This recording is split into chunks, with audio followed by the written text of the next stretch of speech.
Hello, duelists, and welcome to another Challenger Cup tournament. And today, I'm joined by Ibris for a special occasion because it is the second stage of the finals qualifier. If you remember, and if you were here last Saturday, I believe, we had a tournament going all the way up to the top 16, and today is when those 16 players return, and we will find out who is going to win today's event. Yes, indeed. The second stage of the Challenger Cup final qualifier taking place today.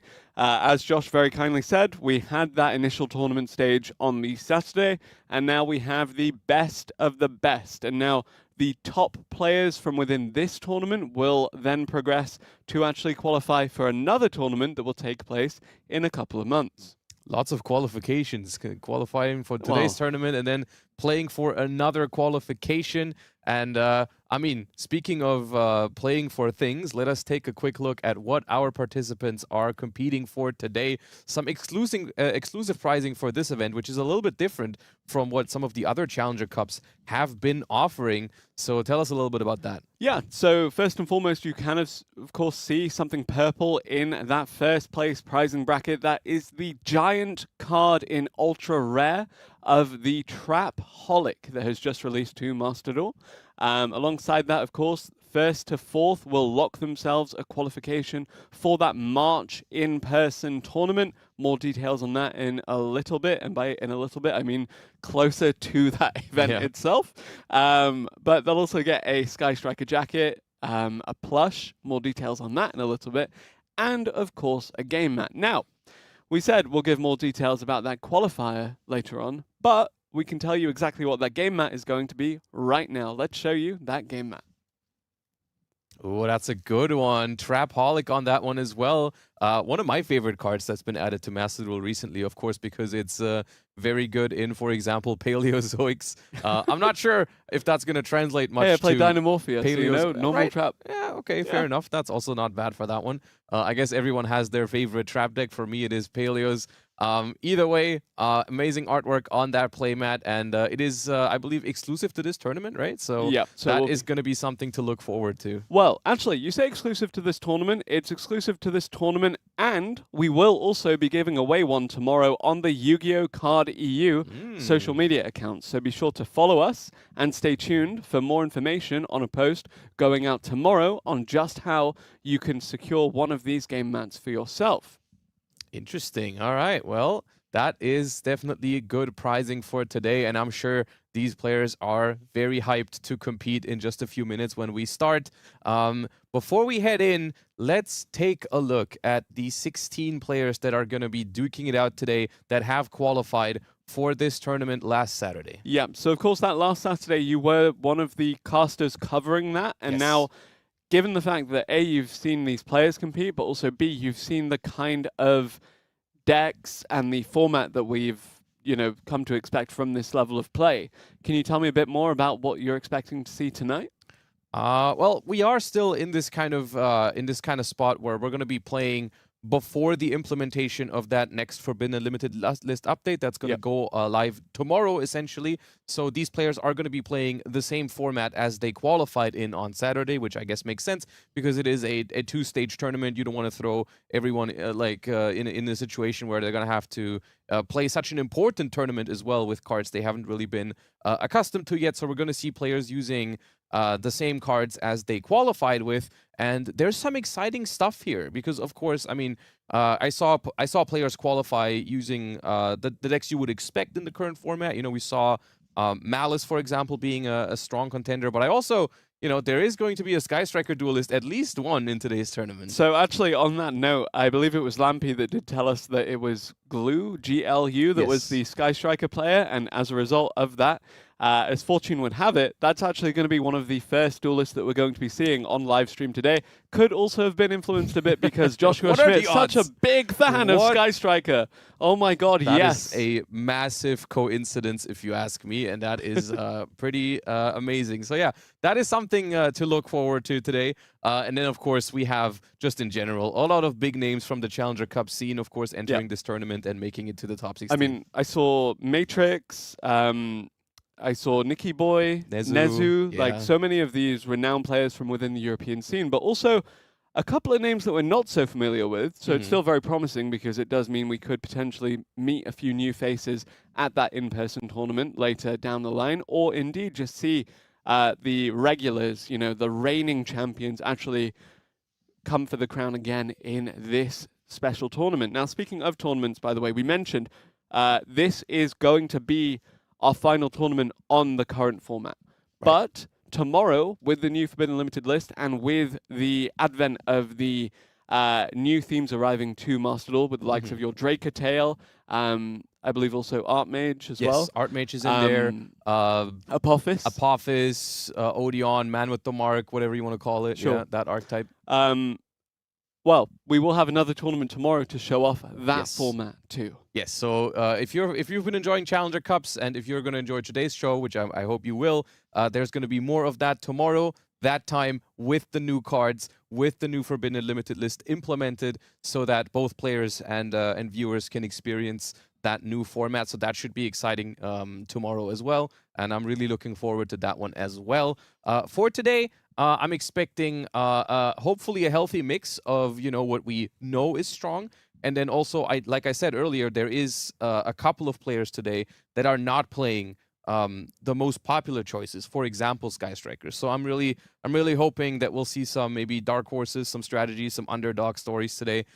Because I mean, it is the top 16 already. These players have gone through a bracket with those decks already. They've proven that they can perform. And so at this point, I mean, it is technically just 4 more rounds to take down the entire thing. Exactly that. And now speaking of these players and what they've been piloting, I mean, obviously we have Malice, we have Orcust, we have a few of these other decks that have just been so consistent in recent months in Master Duel.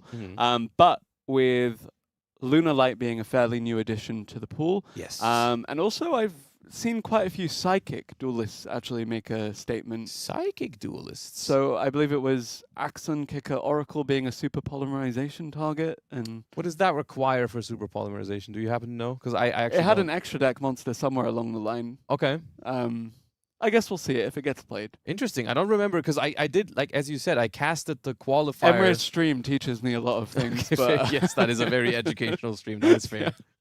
Yeah, no, I mean, it's interesting, and I really wonder which decks are going to be able to qualify, because I believe, I mean, of course, everyone would like to win today's tournament, but I think the most important step, I suppose, is the one to the top 4, because the 4 players, I think that's really one of the most amazing prizes today, is being able to take part in that upcoming tournament in March and qualify for that one. And so I think top 4 is really what everyone has their eye on. And the giant card of the Trapaholic. Of course. I mean, but it's, the way I approach these kind of tournaments is like, you take it step by step, you take it round by round, but I really do think once we reach the top 8 and we watch that top 8, I think that's when it's going to be really exciting for players, because that's when you translate, you know, partaking in these online Challenger Cups, and you suddenly move to, oh, well, now I'm invited to this in-person event, which has been such a blast to participate in the past. Or commentate, you know, speaking from having done both in previous years, it's been a real pleasure to be part of the Master Duel Invitational. So I really think the top 4 is a really special prize today. So I'm really excited to watch those top 8 matches. Yeah, and again, these represent the best of the best in terms of duelists within Europe. So it is a great opportunity for them to compete further down the line in these high-level events. And honestly, just thinking about it from their perspective, as you said, that top 4 is going to be hotly contested and something that all of these players are really looking towards. Yeah, and I think once you make it to that top 4, then is when you start worrying think about Trapaholic. Maybe I want that giant card Trapaholic a little bit. And then, you know, once you make top 4, it's just 2 more wins essentially. But I think that's going to be the first step for most of these duelists today. Yeah, speaking of Trapaholic, should we take a look at the game mat one more time, of course? We mentioned that the duelists participating today would get it, but also those that managed to make it top 32 in that prior tournament on Saturday will also receive this. And again, we will be posting more information on how you can win one for yourself on our social channels tomorrow. So Yu-Gi-Oh! Card EU on Instagram, on X. Follow it. Look out for this post. You too could win yourself a Trapaholic game mat. These play mats for the Challenger Cups have really gotten to a point where they're really something that players look forward to. Every season you get different artworks, and then for these special tournaments as well, you get special artworks that are even rarer than the ones you get for the regular season. So it's really become something that players really look forward to winning those playmats. So yeah, I believe it shouldn't be very long until we will hop into our top 16 match, and it is, of course, going to be, like we've spoiled a little bit earlier, going to feature GLU with the Sky Striker deck. And I actually don't know what they're going up against yet, but we will find out momentarily as we jump in to the top 16. Something else I'm going to spoil for you here is that we are joined by the wonderful Lampi tonight as well, so I do hope that if the Sky Striker player does make it through, that he, as a big fan of this theme as well, gets to commentate that later down the line. But Yuma, can you stop GLU from making it through here? I wonder who the Sky Striker player is between these two. The one with the Sky Striker sleeves or they the both DLL have the side? field, to be fair. That, fair enough, you know, good point. All right, anyways, of course, now All out Ray. not much of a... Oh, that is actually an excellent choice there. We see Sky Striker Airspace Area 0 targeting the Ray. Classic Sky Striker play. We're going to be chaining the Ray here probably. That way, we don't actually have to send a card to the graveyard, and we still get to take a look at the top 3 cards of the deck, and still get to add a Sky Striker card if we happen to find one. Yep, there we have the Ray in response to that, so... Yep, that's still going to allow you to summon a Link monster without losing a card. We're going to summon that Sky Striker Ace equals 0. Most importantly as well here, no response from Yuma yet, and we do hit a... we have the choice between Ray and Widow Anchor. Since we already have Ray in rotation, probably going to just go for the Widow Anchor here. And now going to activate 0 upon summon. Such an important card for the Sky Striker deck. Yep, I'm guessing we didn't draw the one of Rose, so already off to a great start here. That's always one of the most important things when it comes to playing Sky Striker, is do not draw that Rose, is my one pro tip when it comes to using Sky Striker. Anyways, Sky Striker 0 is attempting to add any Sky Striker spell from deck or graveyard to your hand. And that's going to be met with an infinite impermanence from the side of Yuma here. We don't want the opponent to get the engage here. And this is something that can be quite annoying because Sky Striker A0 has a restriction that says cannot be used as link material. So it's not as easy to go into your Kagari or anything else from this point on. Which even applies if the card gets negated because it's a condition on the card, which something like Infinite Impermanence does not get rid of these sort of restrictions. Yep, now thinking from GLU here as to how to further extend with the Sky Striker cards, of course. Ooh. Mobilize Engage, a fantastic way to do so. Already in hand. Already got 3 in the in graveyard? hand. No, there's not 3 spells in the graveyard. It should be no spells in the graveyard. I think it's just the Ray that's in the graveyard. So maybe the 0 was attempting to fetch more spells to fill the graveyard up before using that engage. Attempting is a good way to put it, as Ash Blossom and Joyous Spring does stop that engage from resolving. But hey, that's a spell in the graveyard. That is a spell in the graveyard that you would like to get back, I suppose. But once again, we cannot link that 0 into a Kagari. So we're just moving to the end phase here. This might seem mediocre as an opener, but I mean, we've been hit with Infinite Impermanence and Ash Blossom, and we do still have at least the Widow Anchor face down here. And also 0 is a disruption as well, which is why it's going to force another Infinite Impermanence, because 0 has the effect to tribute itself to summon Ray and Rose and then destroy a card in the field. And Yuma does not want to face that removal ability of 0, so they're going to activate Infinite Impermanence. We could tag out in response here, but then the destruction effect would obviously be a little early. Nothing yet to destroy on the opponent's side of the field. Yes, indeed. But actually going to be using that anyway, presumably just to get access to the extra monsters on the field. And now both the Sky Striker Ace Ray and the Sky Striker Ace Rose should come out here. They will come out, and this is also, once again, an interesting development because...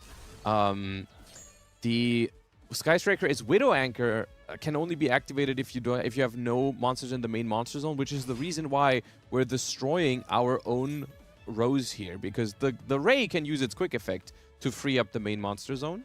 but the Rose would have been stuck there essentially, and would have made us unable to activate the Widow Anchor. And Yuma actually on Malice here, so important to note that this is still Malice with the Red Ransom in rotation as well, so it does mean that we will have access to these further Link climbs. But speaking of Link climbing, there is a Link 1 about to manifest here. Probably going to be the Kagari, but let's see. Widow Anchor now being activated on top. Widow Anchor going to hit the White Rabbit, stopping it from setting a trap, but I don't believe we have the ability to take control of it, which is pretty big. That is normally one of the most important interruptions against Malice, is being able to take the Cybers, just negating an effect and also taking the Link material off of their side of the field. Most importantly also, you know, they can't put it in the graveyard, then banish it, then go from there. So that's why being able to take control of their monsters would be so big here. Now that we can't take control of it, we could very simply just Link 1 and then activate a Bestial or a March here and then banish it from the graveyard to still get to those 3 names or 3 monsters on the field, which if there is a March here or a Bestial or a Malice field spell in hand, then we're going to need a really good last face down card here. There is the Kagari making an appearance as well. Another alternate artwork Sky Striker card here for GLU. Now, speaking of alternate artworks, by the way, I see that Yuma rocking the accessories from that Diabell Star, the Black Witch, that recently came to Master Duel as part of that Black Friday campaign, alongside the Labyrinth that you've seen so far in this broadcast, and of course an Eldritch one. But of course, we now have another Sky Striker alternate artwork in the Sky Striker Mobilize Engage being added to the hat. Yeah, it's a duelist, duelist Big with fan. some very base choices, yes. All right, here is where we're going to find out in a second whether Yuma has a way to extend. If they do, they really want to link off that White Rabbit. Link Decoder indicates to me that there is a way to extend, and it is the March here indeed. That is going to banish the White Rabbit from the graveyard and then get 2 Cybers Malice names onto the field. And this is a really, really clutch point in this game. Does Blue with a U have a way to get rid of anything here? Super Polymerization maybe, probably the best possible answer. No, so we're going to allow a Link 3, and that is massive. Yep, and Link 3, of course, being where we would find the Red Ransom, where we'd find the White Binder. Let's see which one it's going to be. Red Ransom. Red Ransom, one last ride. This play is no longer going to be possible tomorrow, but today it is. And that, of course, being a bridge into the Malice end field that everybody is so scared of. So seeing that being taken away from them could really have big implications for the deck, but right now looking great for Yuma here, especially if it continues to just extend. And we just keep crossing off other options of what the face down could be. I have a feeling it's just something along the lines of maybe a Forbidden Droplet or another Widow Anchor maybe, but we don't have 3 spells in the grave to take control of anything. So, and this is a big push from Malice here. That's going to be very hard to stop, especially now that we know that face down, at least I can't imagine that it's something like Super Polymerization. That would have been by far the best one I could have imagined there, which some Sky Striker decks do play, so it would have been a very, very good answer there. But I do think we're going to find out momentarily, because those arrows look like an access code talker. And if that access code talker gets to banish this Red Ransom... No, it doesn't. No, it does not. So we have to Widow Anchor that. It's going to reduce its attack points, make it unable to destroy, but because banishing is a cost for Access Code Talker, you could still banish the Red Ransom for it if you wanted to. Now Malice in Underground going to come out into the field spell zone. Again, just another extender for the Malice strategy. It's going to banish Dormouse. Haven't used that one yet, so Dormouse is from here on out probably going to hit the Chessy Cat, because we haven't gone through that one either. And then I guess we're going to find out whether the card in Yuma's hand is a Malice card, because if it is, we will get to draw 2 cards by banishing it. Chessy Cat now coming back as well, and suddenly the Malice names are back on the field. And it is a Malice card. That is massive. We're going to draw 2 more cards, and it's Malice in the Mirror. That's the best possible card it could be, I think, because that is going to trigger here, banishing the Red Ransom from the graveyard if they want to, and searching another Malice monster. And you have to imagine if there was any kind of disruption here in the hand of GLU, it would have already come out. so far the Malice deck looks just be easily able to close this one out here. And it is interesting to me that this is going first Sky Striker rather than the Sky Striker Tenpai variants that we've been seeing. Right. But I think that, honestly, in a format where you're playing against Malice, having a deck that needs to go first as well is probably fine, to be honest, because you're just competing with them for who gets the choice. Yeah, Sky Striker is normally a deck that is pretty strong at going second and also decent at going first, even though it didn't quite work out here. The writing was on the wall, and so Lou with the U saying, I'm going to concede that first game to the Malice. I mean, phenomenal Malice opener, to be fair. No shame in losing to that one. We've opened Ash Blossom, 2 copies of Infinite Impermanence to interrupt the opponent and pick apart some of their board on our turn, as well as a great Malice normal summon and an extender through an interruption with the March here. And in regards to the concede there, of course, sometimes you just need the mental reset. You need to, you know, understand, look, there's not much I can do here. Let me just go into game 2 with a fresh state of mind. Now, I'm really curious to see if the Sky Striker deck does indeed choose to go first again, or if we see it going second this time around. I would be very surprised if we chose second, because Sky Striker setup. Exactly, that's the thing, right? Sky Striker is a deck that is relatively strong at picking apart boards going second. Yeah. In some matchups, you gotta add that to that sentence, because there are certain decks whose end board is just very, very layered, meaning that you can't simply break a Malice board by activating a Lightning Storm or a Super Polymerization, because there's just a lot going on with interruption from the hand, from the spell trap zone. That can happen even after you destroy the monsters or negate the monsters with like a Dark Ruler no more. And specifically, White Binder is a big problem for Sky Striker, because it's just going to banish those spells from the graveyard. So I would be very surprised if Lou with the U chooses second here, and they do choose first. And they actually have swapped to Malice. yes, so that is a thing in this tournament. Every duelist has 2 decks to their disposal, and they get to pick each game which deck they want to play. And now that they were guaranteed to be able to go first, Lou with you is saying, well, I kind of liked the look of that Malice deck last game that you brought, so I'm going to do the same thing here. Normal summon Chessy Cat, activating the effect, indicating another Malice card in hand. Getting hit with the Ash Blossom, but still able to make the Link Decoder. So as you mentioned, the layered kind of end field state for the Malice deck. I know I've seen a lot of Firewall Dragon, the Allied Code Talker at Ignister as well. Yes. And it was really interesting for me in that game 1 to see Access Code Talker, which would otherwise be the end board piece for a lot of these decks, just be used to extend further by banishing the Malice name from the graveyard. Yes, Access Code Talker is a phenomenal card to extend, which is only capable of doing so when you go second, because Access Code Talker can only destroy opponents' cards. Yeah. So you cannot just use it going first to just banish a bunch of your links. But yeah, once again, Red Ransom with the Link Decoder, which is such a common play in this deck. You're going to get access to the Malice field spell and get that Link Decoder back. And that in turn should allow you to link climb further here, as we do have effects resolving. Yeah. So the trick here, and I guess something that's worth mentioning that's no longer going to be possible starting from tomorrow, is that one of the preferred ways of playing this from here on out, as we are hit with a Duel and Lockbird, that's probably not too big of a deal. That would have destroyed Sky Striker, at least. It would have been very good against Sky Striker, so I guess they're happy now that they didn't do that. What they're going to do here, most likely, is they're going to keep playing with those monsters they've already committed, and they're going to hold the Malice field spell as a possible way to extend later if they are hit with another card like Nibiru, the Primal Being, which is what you do very often. So we're going to see the Splash Mage here, which it might seem counterintuitive to commit a Link 3 and then link it into a Link 2, but it's just, with Malice, it's just about cycling through all of those different Link monsters, get them all in rotation, because they all come back when they're banished. So you're trying to get them into the graveyard and then banish them from there, which is what the White Binder is trying to do right now. Yeah.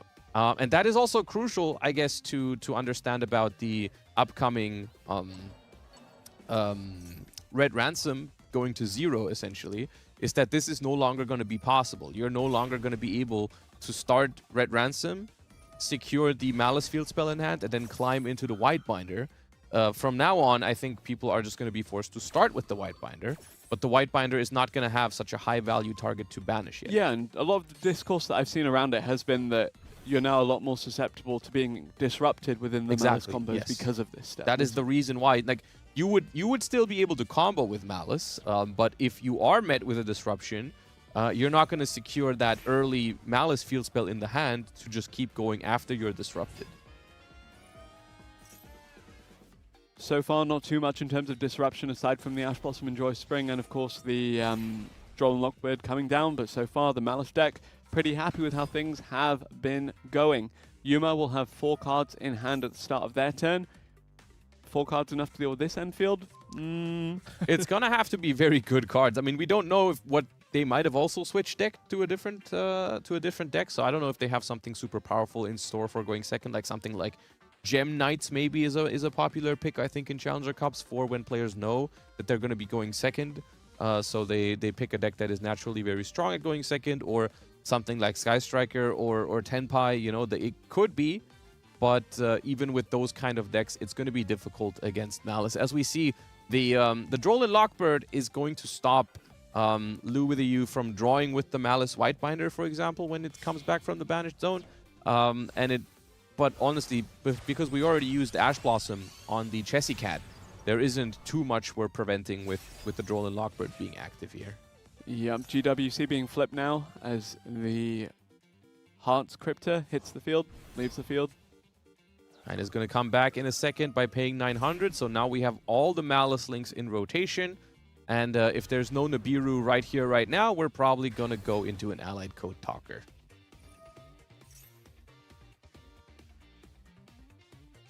Gonna set back that GWC. Ooh, there was a little response window there for Yuma, but I don't think it was Nibiru. Or I guess it could be, because you can wait for the Allied Code Talker, because Allied Code Talker, I believe, says summon the monsters from your graveyard to the zones that this card points to. So if you do chain the Nibiru just to the Allied Code Talker, then it wouldn't summon anything back because it's got no more zones it's pointing to. Yep. And then you've also exhausted that resource from the opponent's extra deck. So technically, holding the Nibiru here would be the correct play. But once again, the reason why Malice is still considered to be a good deck into Nibiru, even though it always feels like you can Nibiru them for a lot of their cards. They still have 5 cards left in hand right now. And they have the set trap card to get all of this back out on the opponent's turn. As well as they still haven't been forced to use the Malice field spell here. Pretty happy with the Malice, Whitebinder, and Red Ransom both coming back off of that Allied Code Talker at Ignista. We have that GWC set face down as well. And now, as we said, 4 cards in hand for Yuma at the start of this turn. Can these 4 cards do enough to stop this? Hearts Crypta live in the graveyard as well, waiting to come back with that GWC. Yeah. Allied Code Talker able to negate any of those 4 cards by tributing a Malice, Whitebinder, or Red Ransom, as well as 5 cards in hand is pretty threatening. And you know the Malice field spell is ready to go next turn, so even if you clear the field, if you're not able to finish the game this turn, the Malice follow-up is going to be phenomenal. Malice in the mirror. And it is indeed a Malice mirror, which is indicated by, fittingly, the Malice in the mirror. Nice. Gonna try to negate that Allied Code Talker at Ignister here, which I guess forces out 1 point of interaction, which is nice. But I still, I'm still wondering what kind of 3 cards in hand they would need to break through this. I guess it's worth noting that in some ways, one of the best decks against Malice fields is Malice, because some of the key Malice disruptions include banishing, and Malice cards notoriously, of course, come back when they are banished. So something like a, well, normal summon Dormouse, you can't just easily respond to it by just, well, I'm going to banish that. So maybe there's a chance here if they can to at least attempt, but we'll see. We're seeing the Allied Code Talker respond to the Malice in the mirror here, which is going to banish it, which is nice. Also puts the Whitebinder in the graveyard, ready to be summoned back with GWC. And we're going to see if Yuma has what it takes with those 3 cards left in hand. Of those 3 cards, what would you say could be a way of turning this game around? You would definitely need, I mean, first of all, we do need a starter. In the best case, it'd be a normal summon, like a normal summon Dormouse, normal summon White Rabbit. Backup at Ignister is not your favorite normal summon, but it does help. but most notably does not necessarily play on its own. What you try to do if you have this as your normal summon is you're really hoping for a Bestial or a March Hare in your hand. So the typical play would be add Dormouse and then discard Dormouse immediately. Or get Ash Blossom and Joy Spring. Yeah, and that's the other thing about Malice. You look at their board and you're like, well, maybe I can beat that with the perfect 3-card combination. But they always just tend to have a lot of cards in hand because so many of their cards draw cards and they play so efficiently with just they just commit 1 or 2 cards from their hand. They draw a couple of cards in the process, which in this case they didn't because the Droll and Lockbird was active. But they just have a very high density of very strong interruptions usually. So. Yep. Lingeribo coming down here, which is nice because it checks the set GWC, and we do have the March Hare to banish, but we're gonna have to banish a card from hand because there's no Malice in the graveyard. So at this point, I guess we're getting access to the entire hand for Yuma. That being said, what is the other Malice card in the hand to banish? Is it another extension or is it something else entirely? I mean, almost all of their cards are. I would hope for them that it is a monster and not one of the Malice trap cards. That would probably be the worst case. Second worst case, if it's another copy of March Hare. Oh, it is one of the trap cards. I think that was MTP07. That is not great because that's not even going to trigger, and it's not even putting a third monster onto the field. So it's going to be an easy task for Lou with the U here to interrupt this one. Yep, do a March Hare of their own. Malice in the mirror answered with another Malice in the mirror. Malice Q White Binder now going to come back to the party as well and going to add another card to the hand. There is a party for Lou with a U as well on top of that. And now we have more banishes happening. We have more summons coming back as a result too. And suddenly the 5,000 attack Hearts Crypta is going to be making an appearance again. Yeah, that's what I mean. The White Binder jumping back out of the graveyard gives them access to so many cards. You draw one from the White Binder. Everything you banish for the White Binder will come back. So here we're just using the Heart Scripter to banish a monster off of the opponent's field. And with only one monster on the field, Malice is unable to do anything here. I mean, they can make a Link Decoder with it or a second Lingeribo if they play that. But that is not going to change anything. And I do believe with that, we are headed into a Game 3 as soon as Yuma accepts their fate in this one. But now that you've lost the potential surprise factor of taking Malice as your other deck, do you swap back to Sky Striker? That's the scary part, I suppose, because Sky Striker, I think, on paper, is the better deck at going second in general, at breaking boards. But I just think not specifically the Malice board, maybe. Like, into most decks that I would be expecting, I think I would rather pilot Sky Striker. When I'm expecting my opponent to play Malice, which I think there's no reason for the opponent not to play Malice here, I'm not sure if it's Sky Striker. I'm also a bit kind of hesitant because we've seen that Yuma has the Droll and Lockbird committed to this deck list too. So it does mean that picking Sky Striker is a bit scarier. It is super scary. The Malice board is hard to beat with Sky Striker in general. If there's a Droll and Lockbird on top of it, I would say it's very unlikely that you're going to be able to win that one. And it also just so happens that Malice versus Malice is not the worst thing when you're going second, because there is a lot of cards that are very strong in the Malice mirror match. Like, for example, Dominus Impulse is one of those cards that can really hurt the Malice player when you're going second. So I think between the chances of drawing Max C, between the chances of drawing some of those like Dominus Impulse, Infinite Impermanence, whatever, a combination of those, I think you just have better odds with Malice. So as much as I would love to see Sky Striker another time here, I just think it is more realistic to win with Malice here. But I guess we'll see. We do see, did they have Sky Striker sleeves on both of those decks? I didn't pay attention to that one, but we saw a Max C resolve. I don't think they did. I think this could very well be the Sky Striker deck again. But yeah, Max C resolving against the Malice strategy. Allure of Darkness, going to draw a card, going to banish a card, going to draw 2 cards actually. Yeah. Allure of Darkness, as it turns out, very good in Malice. It is very good in Malice. So they're going to basically go to 6 cards in hand for free here. I remember when that came out. I mean, scratch what I said about the Malice being super favored against Sky Striker as long as they go first, because if the Maxi is active, that story definitely changes. So I guess we'll see. We haven't answered the Max C yet, but there's still a small chance that a Droll and Lockbird could be in hand here for Yuma. Yes, indeed. And with all of this digging and the extra drawing, it does mean we're very, very likely to see it. Yeah, it's not there yet, I believe. Otherwise, they would have gone for a different play here. I think they would have probably just Gold Sarcophagus for a Dormouse and then Drolled immediately. So they're trying to find it now with this Chessy Cat, which has given Lu with the U a 5th card back already. So in order to activate Droll, they would commit another summon. And it seems like they either didn't find it or they don't want to commit into another draw. So presumably what could be Sky Striker, or it could also still be Malice, is going to be able to try and play this game, because there's just Chessy Cat and 3 face downs.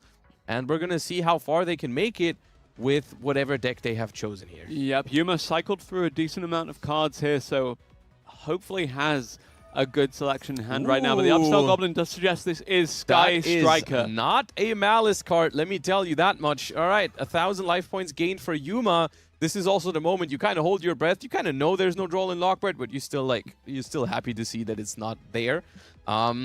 And one spell is in the graveyard already, and if there is a deck that is good in situations like these, when you're going second into a board, it is Sky Striker. Gonna start with that airspace again. Gonna attempt to send that face down to the grave and hopefully hit a Sky Striker card in the next 3. Very highly likely that we do. It is likely, but not all of them will also lead to a play. Like, there's a couple cards you can hit here, like a Widow Anchor, that is just a defensive card and not necessarily something that you can play with. So usually you try to you'd rather find like a Ray or an Engage. And if you're only looking at specific Sky Striker cards, then your odds are not like crazy high, but there's still a good amount. Like Linkage is a pretty good find here. Multi-roll, because we can send the area 0 to the graveyard. There's plenty. And we decide to Ash the area 0, basically hoping that the opponent just doesn't have good starters yet. Because normally area 0 is one of the lower priority Ash Blossoms, but maybe we are back against the wall and we're just hoping the Sky Striker player doesn't have access to Linkage or Ray or anything like that. Yep, no need to worry about Droll and Lockbird, presumably, and no need to worry about the Ash Blossom and Joy Spring for the rest of this turn either, so suddenly things are looking pretty good for Lu with a U, depending on what is available in these 4 cards in the hand. If you get hit with a Max C or a Mulcharmy, well, you can't be hit with Mulcharmy at this point, but Max C at least, that's okay as long as you finish the duel in this turn, which we've seen Sky Striker more than capable of doing, especially when facing down what is a pretty unimpressive Malice field right now. I'm a little worried because they haven't played a card yet, so I'm really hoping there is a playable card in the hand. The Ash Blossom makes it very likely that there should be something, because it also makes cards like Triple Tactics, Thrust, or Talents live. We're going to start with Linkage, and that is indeed a pretty good one if there is no Dominus Impulse. But there is a Dominus Impulse. I kind of jinxed that one. Yep. That's going to stop that one and basically just perform another check on Lu with the U's hand here. Like, do we have another way to start playing? If we have another way to start playing, this is no problem at all. If we don't, this might be an issue. And we do have Sky Striker, Ace, Rose. Now, they've not listened to my tip of not draw Rose. Yeah. However, if it's your only play, it is significantly better than having no play. So, because it does still allow you to go into the Link ones, we're going to go into Kagari here. And we get negated by Malice in the mirror.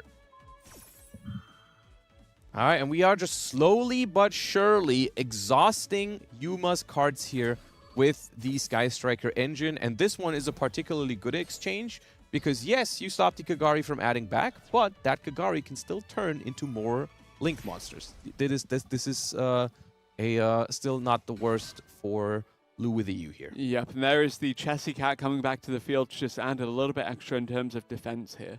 But Kagari, as you said, now on the field, now off the field as it does link into one of the other Sky Striker extra deck monsters. Yep. In this case, the Hayate.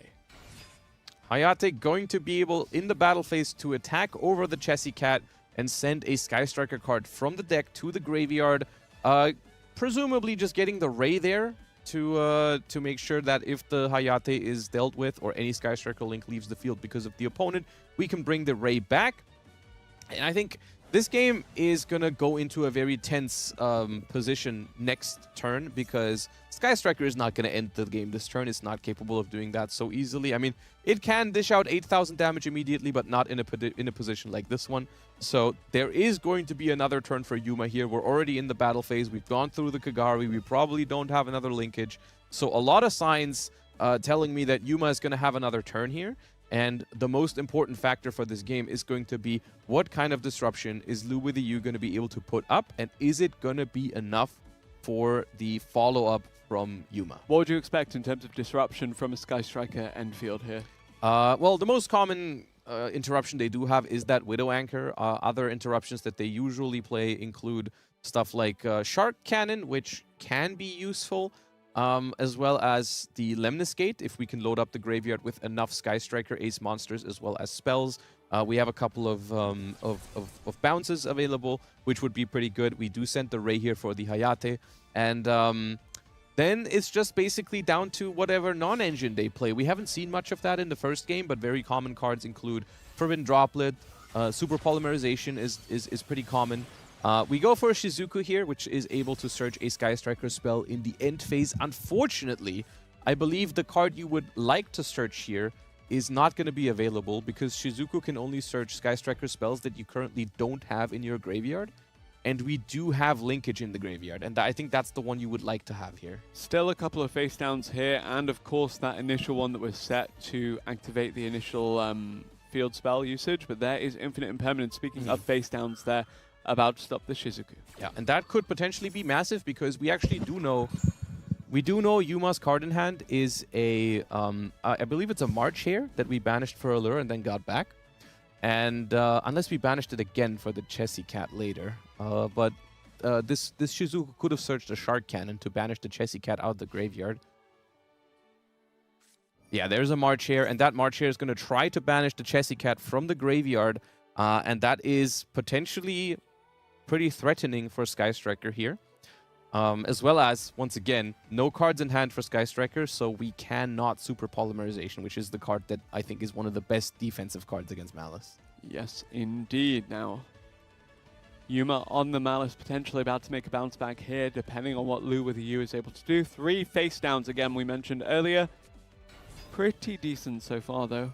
Banishing Malice in the mirror is a huge push here because it's going to banish the Chessy Cat, basically summoning it to the field, as well as searching a normal summon. And that is going to succeed, and that is so hard to stop at this point. A Shark Cannon last turn would have really done wonders against this, so the Infinite Impermanence on the Shizuku, really big deal here. Chessy Cat is activated, and this Chessy Cat, because we now know there's a Dormouse in the hand, this Chessy Cat basically reads, draw 2 cards and special summon the Dormouse from your hand, which is huge, especially in simplified game states like this.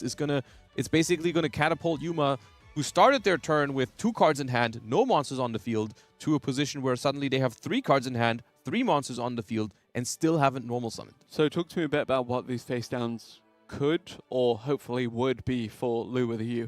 Best case scenario, there's multiple Widow Anchors, or at least 1 Widow Anchor to take this Chessy Cat. Maybe a combination of Widow Anchor and then Forbidden Droplet would be perfect. But this is starting to get grimmer and grimmer as none of those cards are being activated. And the Chessy Cat draws 2 and triggers the Dormouse. Do we have a response here from Lu with a U? Yes, we do. The black okay. goat laughs. That is gonna call Dormouse, making Yuma unable to special summon that from the banished zone here. So that Dormouse is gonna stay where it is right now, not gonna hit the field. You could potentially still summon it, but only from the graveyard for the rest of this turn, and I don't think it's gonna go there. So that's gonna stay banished. Black goat laughs, of course, a normal trap. We're in the Trap-holic tournament, you know. Fair enough. Yeah, good call. Yeah. Typically accessed in Sky Striker with Foolish Burial Goods or Triple Tactics Thrust, not with Trap-holic, but It is a normal trap card, which also is the one we attempted to send with Area 0, and that's good news for Sky Striker here, I think, because I was a little worried that that was just like a bluff or like a useless spell card that we wanted to send away. So here's the Splash Mage attempting to get to Link Material 3, and there is the Widow Anchor. That is super important because it takes away such important Link Material from the Sky Striker field. Not only is it going to prevent the resummon of the Malice name, but also going to negate the Splash Mage, but not able to take control of it. Once again, we don't have 3 spells in the graveyard, even though we started with Upstart Goblin. And that is also, I'm pretty sure it was 2 spells, so it's another result of the Infinite Impermanence on the Shizuku, preventing the Shark Cannon, which would have been the 3rd spell. So really, that interaction in the last end phase really having huge implications on this game. And there is the Red Ransom about to climb into further Malice names, unless this last remaining face down can be as clutch as the other 2 that we saw prior. Malice and Underground being activated, no fear of any kind of disruption from the hand because Lou with a U has no hand left. Do they have anything left? I would hope that the last card is at least able to activate in some way, shape, or form.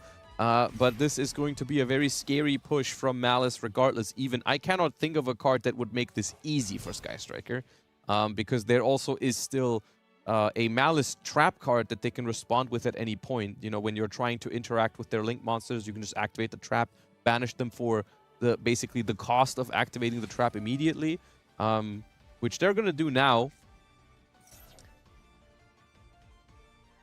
GWC being activated.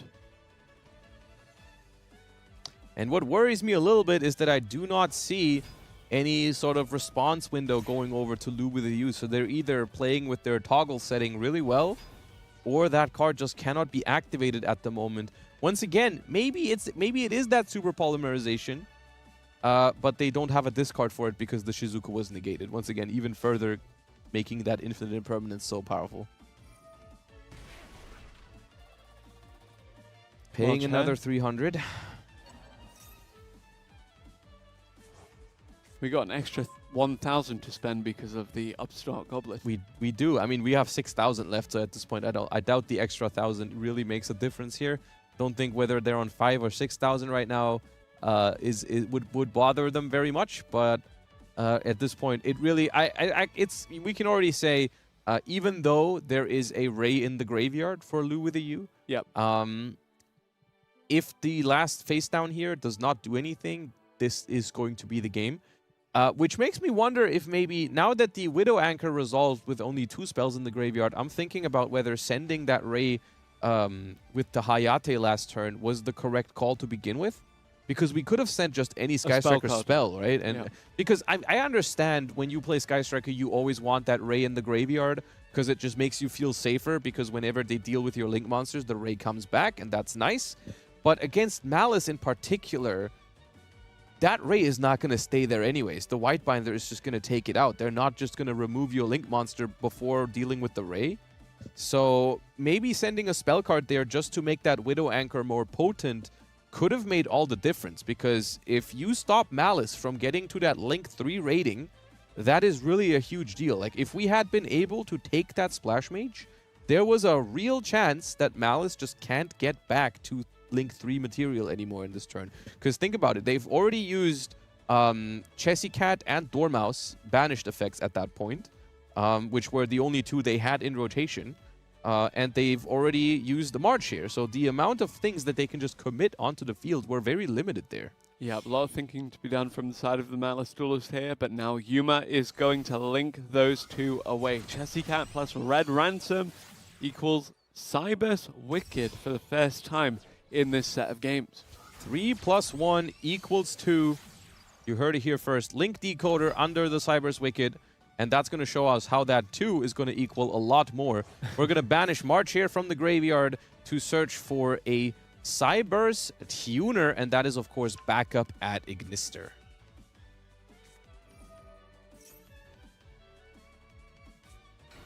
Backup at Ignister, of course, that last chance summon in the previous game here, but now a very comfortable piece of the combo, being one of those very, key pieces. and therefore now we have the Wizard at Ignister just extending further. It's really in its comfort zone here. All right, and at this point, 2 is at least 5. Because the Cybers Yes. Wicked has led to essentially 3 more Math monsters. with Joshua Schmidt. Math with Cybers. My favorite class. Ah, like circular. Yeah, exactly. Okay, I get it. Someone else that gets it is, of course, Yuma here, as the Cybers Malice deck continues to extend. And there's the White Binder, and I would be very surprised if this didn't get rid of the Ray now. And maybe also the Rose, honestly. Just get both of them out of there, I suppose. Black Goat actually just getting spells out of there. Not worried about the Ray at all. I wonder if that's going to maybe come back to bite them later. Because as soon as you run over the Shizuku or destroy it, you are going to give an opportunity to that Ray to come back. Maybe they have Dominus Impulse, so they're not worried about it. We'll find out. I do wonder if there will be a later, indeed, for the Sky Striker deck here. It is not certain, but Allied Code Talker at Ignister at least says that after you resolve its effect, you can't summon for the rest of the turn. So this is going to be the last summons of the turn. But of course, when the opponent is down to so few cards, summoning a monster that can negate any of their cards is pretty big. Yep. So gonna attack the Shizuku with the White Binder. This is going to trigger the Ray in the graveyard. Are we going to negate that with the Allied Code? We are. We're going to tribute the White Binder in the damage step. That is going to negate and banish the Ray as well, because it does say negate and banish. So the Ray ends up banished anyways. And we are going to go in for some damage. I think we're 500 short here with what we're looking at the moment. And there is actually no way they can add more damage to this because of Allied Code Talker's restriction. You cannot summon more monsters. All that math paid off. Or not, as the case may be. It's 500 life points now, separating Yuma from a clear path to the top 8 here.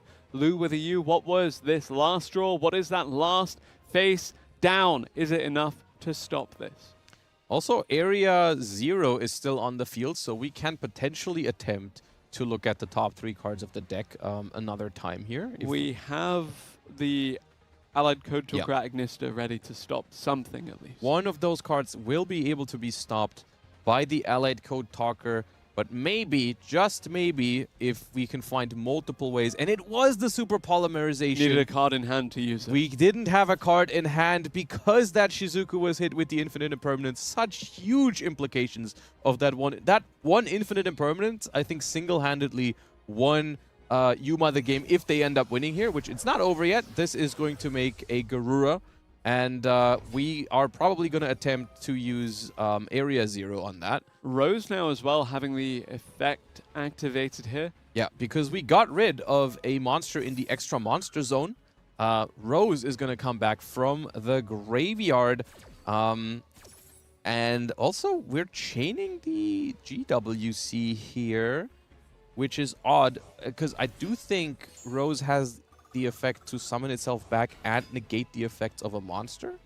So this White Binder is just negated now.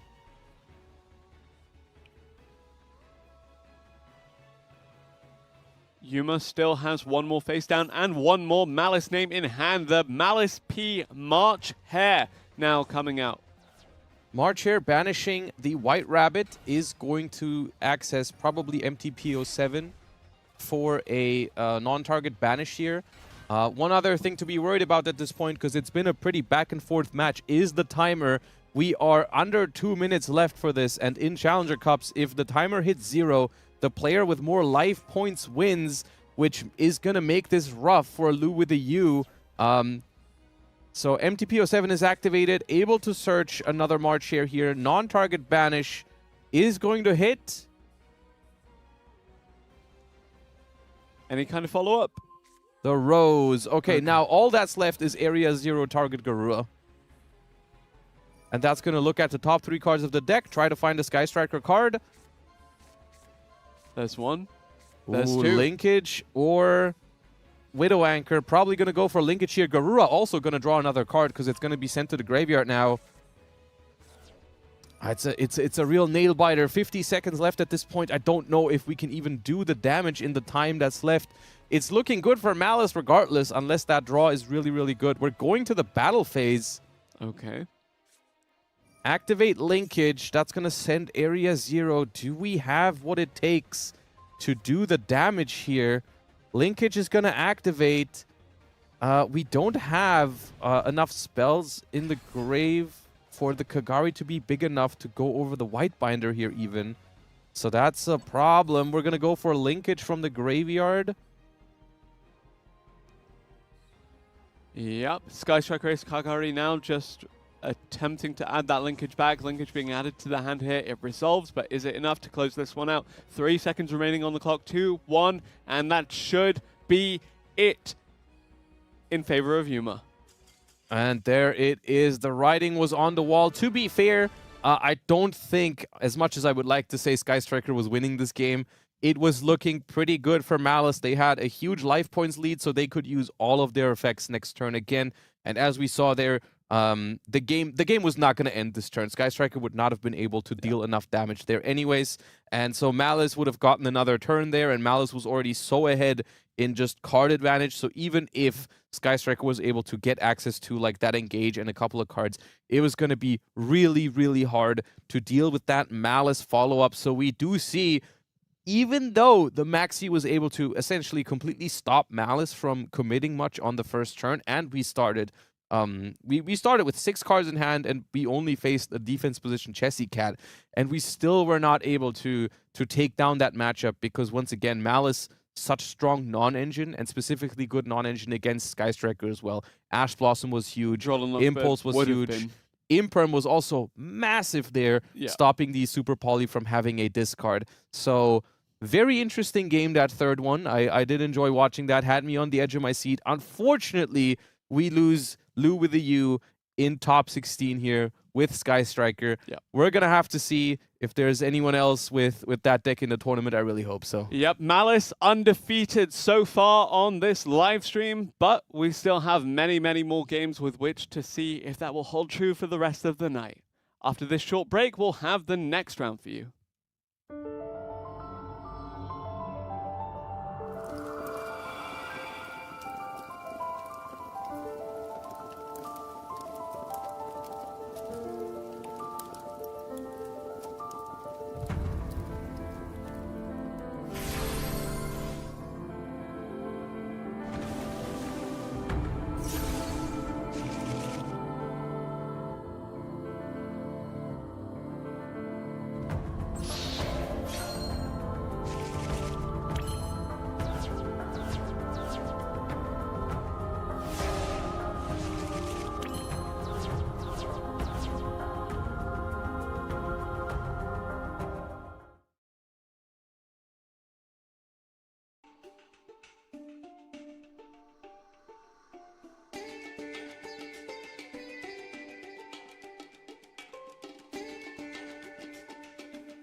Welcome back, everyone at home, here to this very, very special Challenger Cup. We have just been done with top 16. I am now joining in the booth. I was also on the edge of my seat there because I was following you guys casting that very intense match there. Yeah. And honestly, it might get even more intense now in this round, as this is top 8. Yeah. And you've looked at the prize structure at the beginning of the tournament.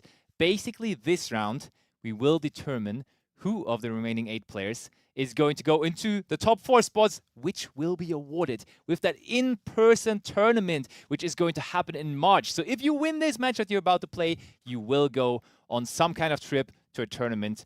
And honestly, we've been part of the second invitational together. Yeah. It's always fun. Like all those Master Duel players around, right? It's so cool. It's very, very cool. I mean, of course, as someone who was also playing the TCG, I'm kind of used to traveling for tournaments, but I've heard from a lot of the Master Duel players in the previous invitationals that it feels really special to them to like have you play this like digital game all the time, and then suddenly it translates into a real life tournament that you get invited to. You know, it's very, very cool. So I do think, like I said earlier, the top 8 is in some ways the most exciting match of the day, and we do see the bracket here with the 8 duelists that are currently waiting to start their matches for this top 4 spot. The 4 winners of this round are going to qualify for that tournament, and we have some pretty good matchups here. As we saw, of course, Yuma defeat GLU in that top 16. It was a nail-biter of a match.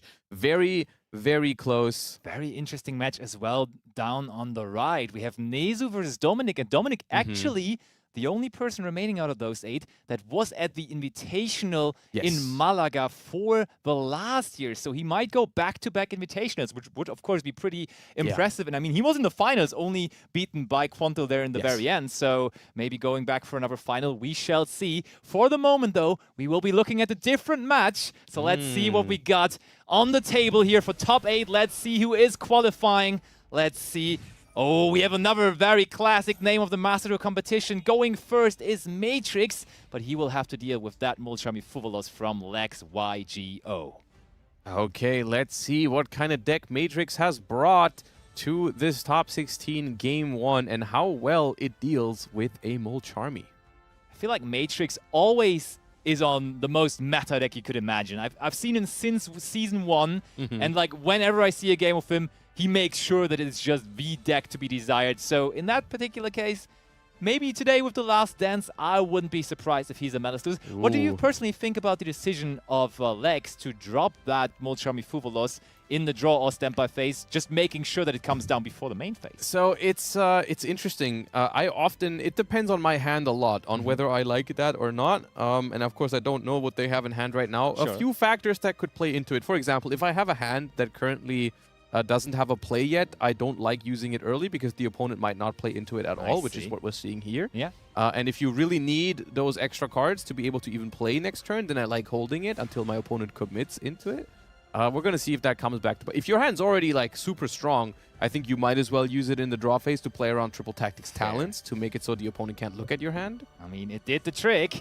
And there is TB11 from Matrix side. TB11 hard drawn could also indicate that Matrix maybe wasn't able to play the game necessarily anyways, but there is another Mulcharmy Fuvalos. And is that maybe the explanation? When you have 2 of them, you may as well drop 1 of them in the draw phase? That absolutely could be. But also, I think this is an interesting interaction here because one of the few reasons to basically use that TB11 immediately is if you have Malice in the mirror. I think this is a pretty big giveaway because why else would you want a Malice monster on the field immediately? There isn't really much reason for it. So Malice in the mirror, at least if I was in Legs YGO's shoes here, that's what I would guess is the face down. And by that, we play into this Fuvalos here and give a draw for it, but we have to draw in Lockbird. Perfectly executed then from Matrix, right? Because he didn't immediately do it in the draw phase, but he just did it in the standby phase, so he could still activate the Droll and Lockbird. And that Droll and Lockbird is sealing the deal back over to Matrix. I mean, we had such an exciting top 16 match happening, so many things at so many times, but here very little happening so far in this top 8 match. It is very little happening, but with all it's small little actions that have huge impact on the game. Whereas like there goes a lot of things into like deciding to activate the Charmy in the draw phase, for example, the opponent not playing the game at all because they don't want to give you any draws, then you draw. And it does seem like, you know, it's what I was referring to earlier. If Leg's hand didn't really have plays yet, I'm not sure how I feel about shotgunning a Molcharmy Fuwalos, like not knowing whether the opponent was going to play into that or not. Of course, it could also just be that they are playing a deck that just cannot handle Droll and Lockbird very well. Might be. But that would not be Malice then, right? Probably not, no. I mean, Lex Waigio, I think I spotted something else when Malice definitely in their roster in top 16. So we may be in for a surprise here, but that surprise on the first turn, for him, only meant passing back to Matrix pretty much. But as you said, maybe it was a draw. Here's the thing, though. Matrix has been thinking about how to approach this for a while now. Yeah. And I think if you just have a Malice normal summon here, you slam it down onto the field, right? I think it's already on the field, you know? Like I said, my read on the face down card is a Malice in the mirror.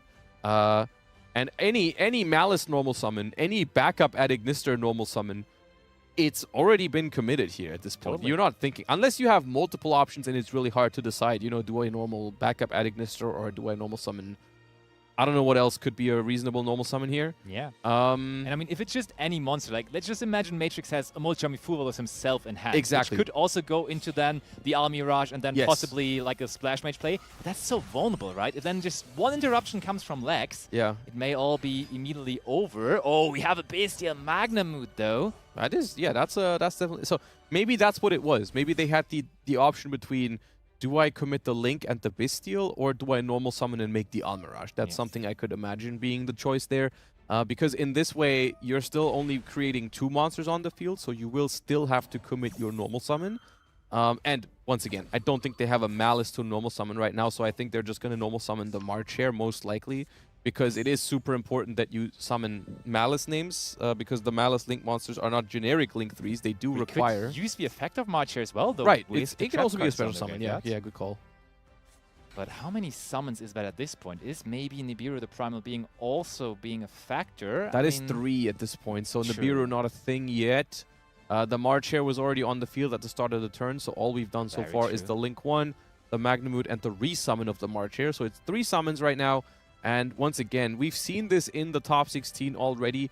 One of the most crucial points of any Malice turn is, do they get to this first Link 3?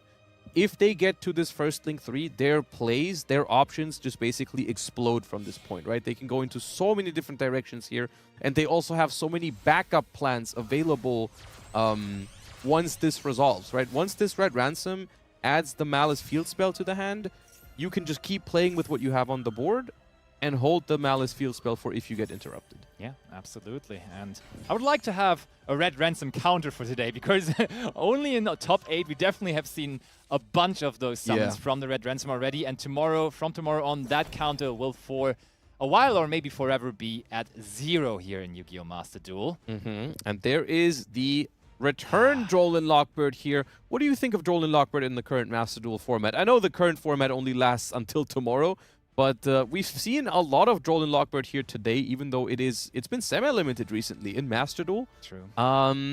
And we've also seen it not be the most impactful card against Malice in particular. I think, yes, as a defensive card, it is hit or miss. But, and I think that's also where you kind of want to go with this, it also just is a card that can counter Molcharmy Fuwalos, that can counter Maxi on your own turn. And as Malice doesn't care about getting drolled, just drolling yourself while comboing is actually something you're completely okay with. So because of that, I feel like in Malice specifically, it's just a perfect inclusion, honestly. It is a very good card, because we do see that deck obviously struggle with cards like Maxi, and if by extension, you know, we've noticed, okay, Droll and Lockbird against Malice is not that strong, which also means that Malice has no problem using it themselves, you know, on their own turn. They don't care that much. And I think it's interesting to note that Matrix, we saw in hindsight, they had Droll in their opening hand. They could have used it to counter the Molcharmy, but they didn't think it was, either they didn't think it was good, or they just, like you said, didn't have a play. Which, you know, further plays into that discussion of, should you use those Molcharmies immediately, or should you wait until your opponent commits some cards into them? Definitely something to be aware of. This game, though, it almost feels like an important Duelist Cup game at like Sunday night already, because this game, this match will determine who is going to a live event. It's not WCS quite yet, but it is a pretty cool addition to the live schedule of a Master Duel player for the year. So definitely a pressure match to have here. A bubble match, you could say, for that cool spot. And maybe just imagine we didn't use that Moltrami Fualos preemptively earlier, and instead of the Droll and Lockbird this turn, maybe that was active. True. Could maybe turn the tides in this match, which at the moment it's looking very good for Matrix, because right now, essentially, they're going first, but with a battle phase, because it's turn 3. Essentially, these players have kind of skipped each other's turns, and now you just get to go first against an empty board, and you have a battle phase. So this is already enough damage Speaking of the on battle the phase, field. we could just do it here, Yeah. We could just go ahead, say, hey, I want to enter my battle phase, and that would be more than 8,000. And that is exactly what Matrix does. So pretty much only a Bestial could kind of stop this from being the game-ending attacks, but it does not look like there's anything going against those attacks from Matrix. So Matrix brings him halfway to a trip for this March qualifier. That is the first game here to Matrix. They are so close to securing that top 4 spot and the qualification and invite for that March finals. However, I guess one good thing for Legs here is we didn't even reveal the deck. We don't even know what we're dealing with here from the side of Matrix, so it's going to make it a little bit harder for them to pick a deck for the second game. But we do see Malice running away with it here in the first game, which I will say, if I had to guess, I think it could be anything on the side of Legs, but not. I wouldn't think Malice was likely there. Probably not Malice, yeah. But now, of course, they can also switch their deck, so maybe the second deck is Malice then again. So it's actually interesting, because you mentioned the position of Droll and Lockbird in the format, but another card completely dedicated to the Malice matchup, of course, is Artifact Lancea. And in the beginning, when only Malice was in the game, pretty much everyone was auto-including that card into their deck. But now with also Ryzeal being like very, very good, is it still an auto-include? Or is that why Malice, again, is so strong, because people are just dropping it as a free-off from the deck? That's the thing, right? Malice, in that regard, kind of enjoys the fact that it's been getting... It's still strong, but it's been getting less... It's not the only deck anymore, right? And so less people are playing Lancea. I think in this tournament, though, or in Challenger Cups in general, in all the tournaments where you get to play 2 different decks, I think there is some merit to just having one deck with Lancea in it, and then maybe as your second choice. So if you find out your opponent is a Malice duelist, then you just bring that deck for the upcoming game. So I guess we'll see if that's the case here. Maybe they even had it in their game 1 deck, but they just happened to not draw it. But we're gonna find out what's gonna change for game number 2 between Legs and Matrix, which it could potentially already be the game that sends Matrix to the Invitational. Is Legs finally going to find his legs and start running here for this second game? Because in game 1 he was not really going anywhere. That Gigiano made there, ready to roll for sure. I like that one. I like that one. Is he? Oh yes, we have the normal summon of Crystron Sistaros, followed up by Crystron Sulfaro. I told you there's maybe something coming that is quite unique. Okay, Crystron Sulfador going to be able to send 2 Crystrons from deck to the graveyard. However, as someone who's played Crystron before, actually, this is not the ideal Crystron start. You would, if you have your normal summon of Tristaros, you would preferably not destroy that one with Sulfador. And as I said, that is very vulnerable to interruption. Ash Blossom on the Sulfador ends the turn for Legs and Crystron. A deck that is, believe me, it is capable of making some pretty strong boards. Okay, hold on though. That might be the saving grace here as Artifact Lancea, if it is still as Malice. Yeah, if it is still the same deck. And that's the thing, we see here a deck with Lancea in the lineup that we queue up against the Malice player in game 2. Coincidence? I think not. So they came prepared for some Malice in this tournament, and I guess we're gonna see if it pays off. Ooh, immediate response with the Bestial Baldrake though, making sure as long as we can still banish cards, we I think that's good news. I think that's good news, because that is likely Malice, right? It's like, yeah, they have a response to the Lancea here. They can summon a big monster, but I do think the most popular deck that plays Bestials is definitely Malice. So for sure, that is likely good news here for Legs. However, even if it is Malice, even if we get to skip the turn with the Lancia here, we don't have many cards left, and we weren't able to pull off most of the things the Crystron deck is capable of pulling off on the first turn, so might not change in the next turn. That's true. And now Matrix thinking carefully. Do we just attack over that sofa door, or don't we? It's very dangerous to put this Sulfador in the graveyard because right? it's not only from hand to summon itself, you can summon it from the graveyard. You do have to destroy a Crystron card for it, though, so they might not have a way to do that. Okay, normal summon of Chassis Cat. Is there a way to still possibly get to a Red Ransom here, maybe? I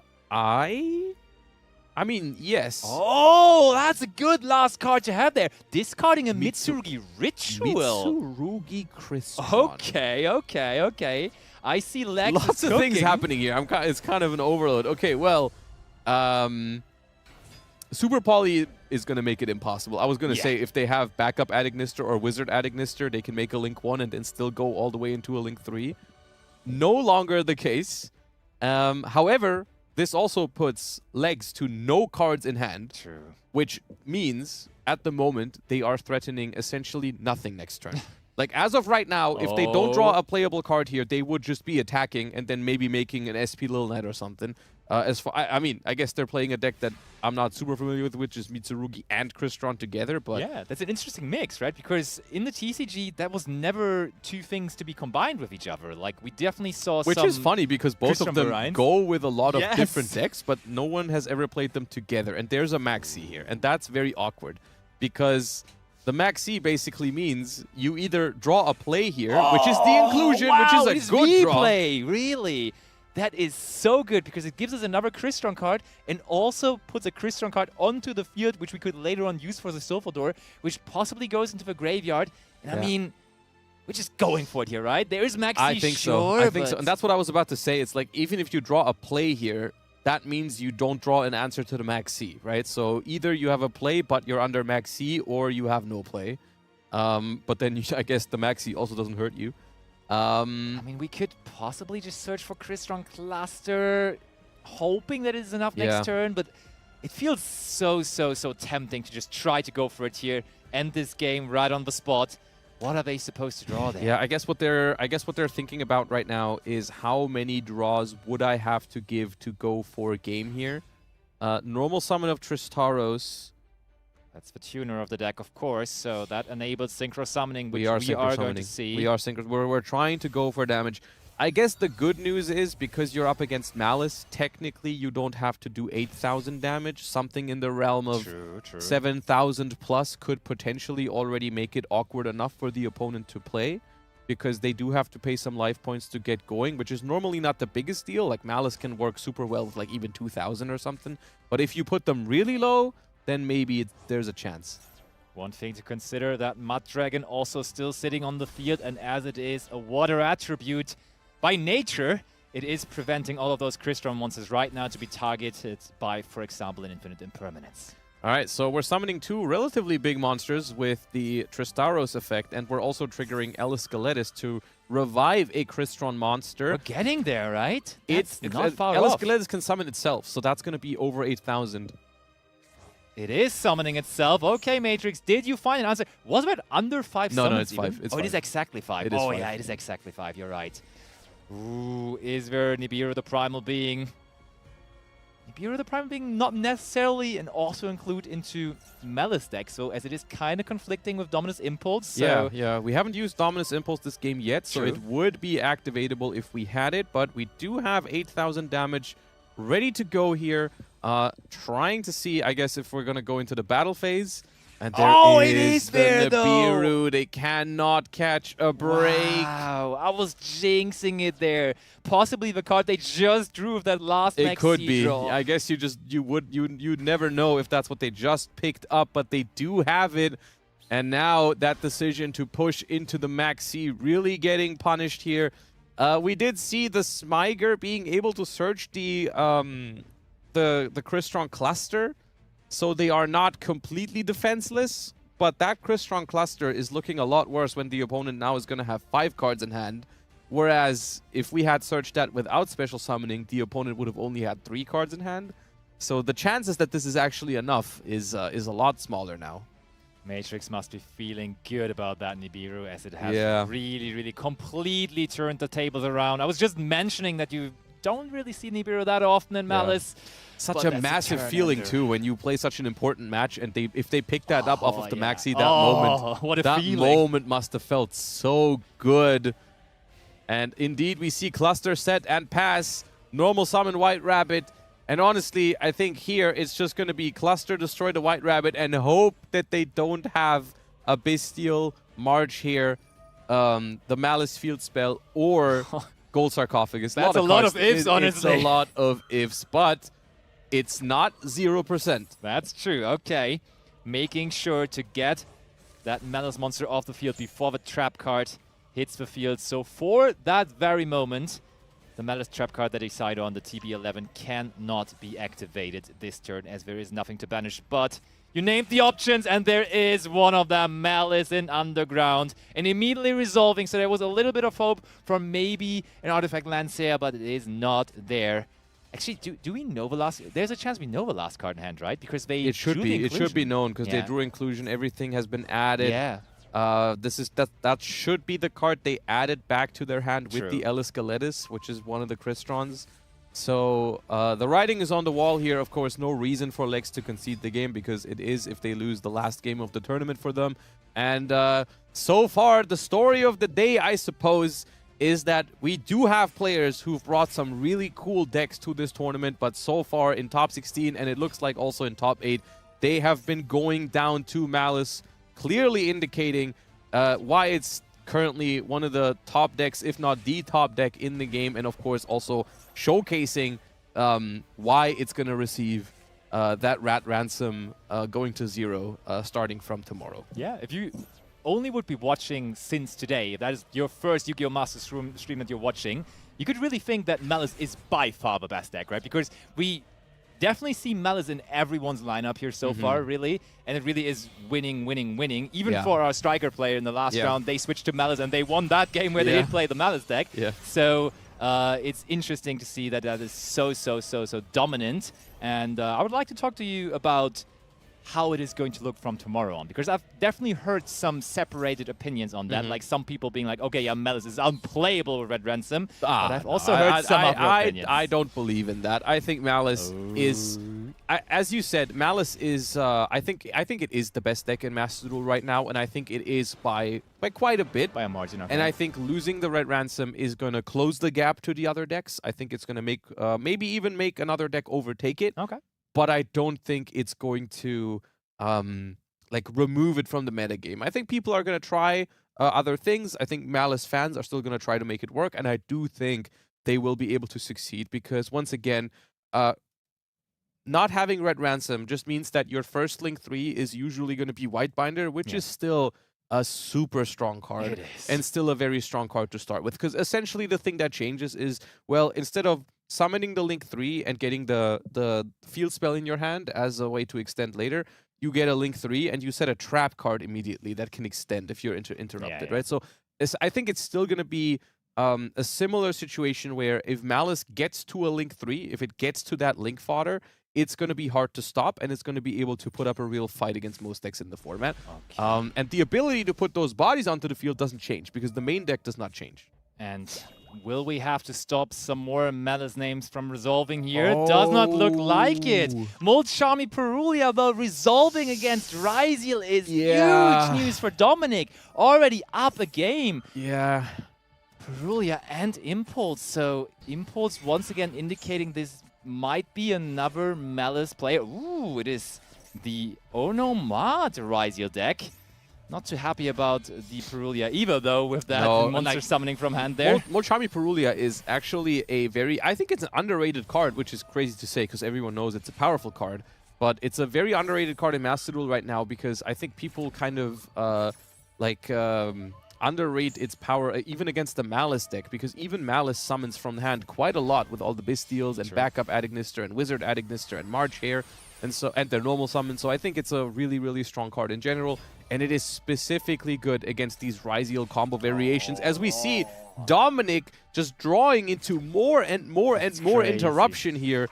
And the Perulia just keeps fueling the hand. So as Nezu just desperately tries to do more and do more, Dominic just isn't running out of ways to stop him, right? We've seen the Impulse, the Impermanence, and the Ash Blossom already, and we're still on 4 cards in hand because the Perulia. And now we're back up to 5. Yep, 7th Tachyon.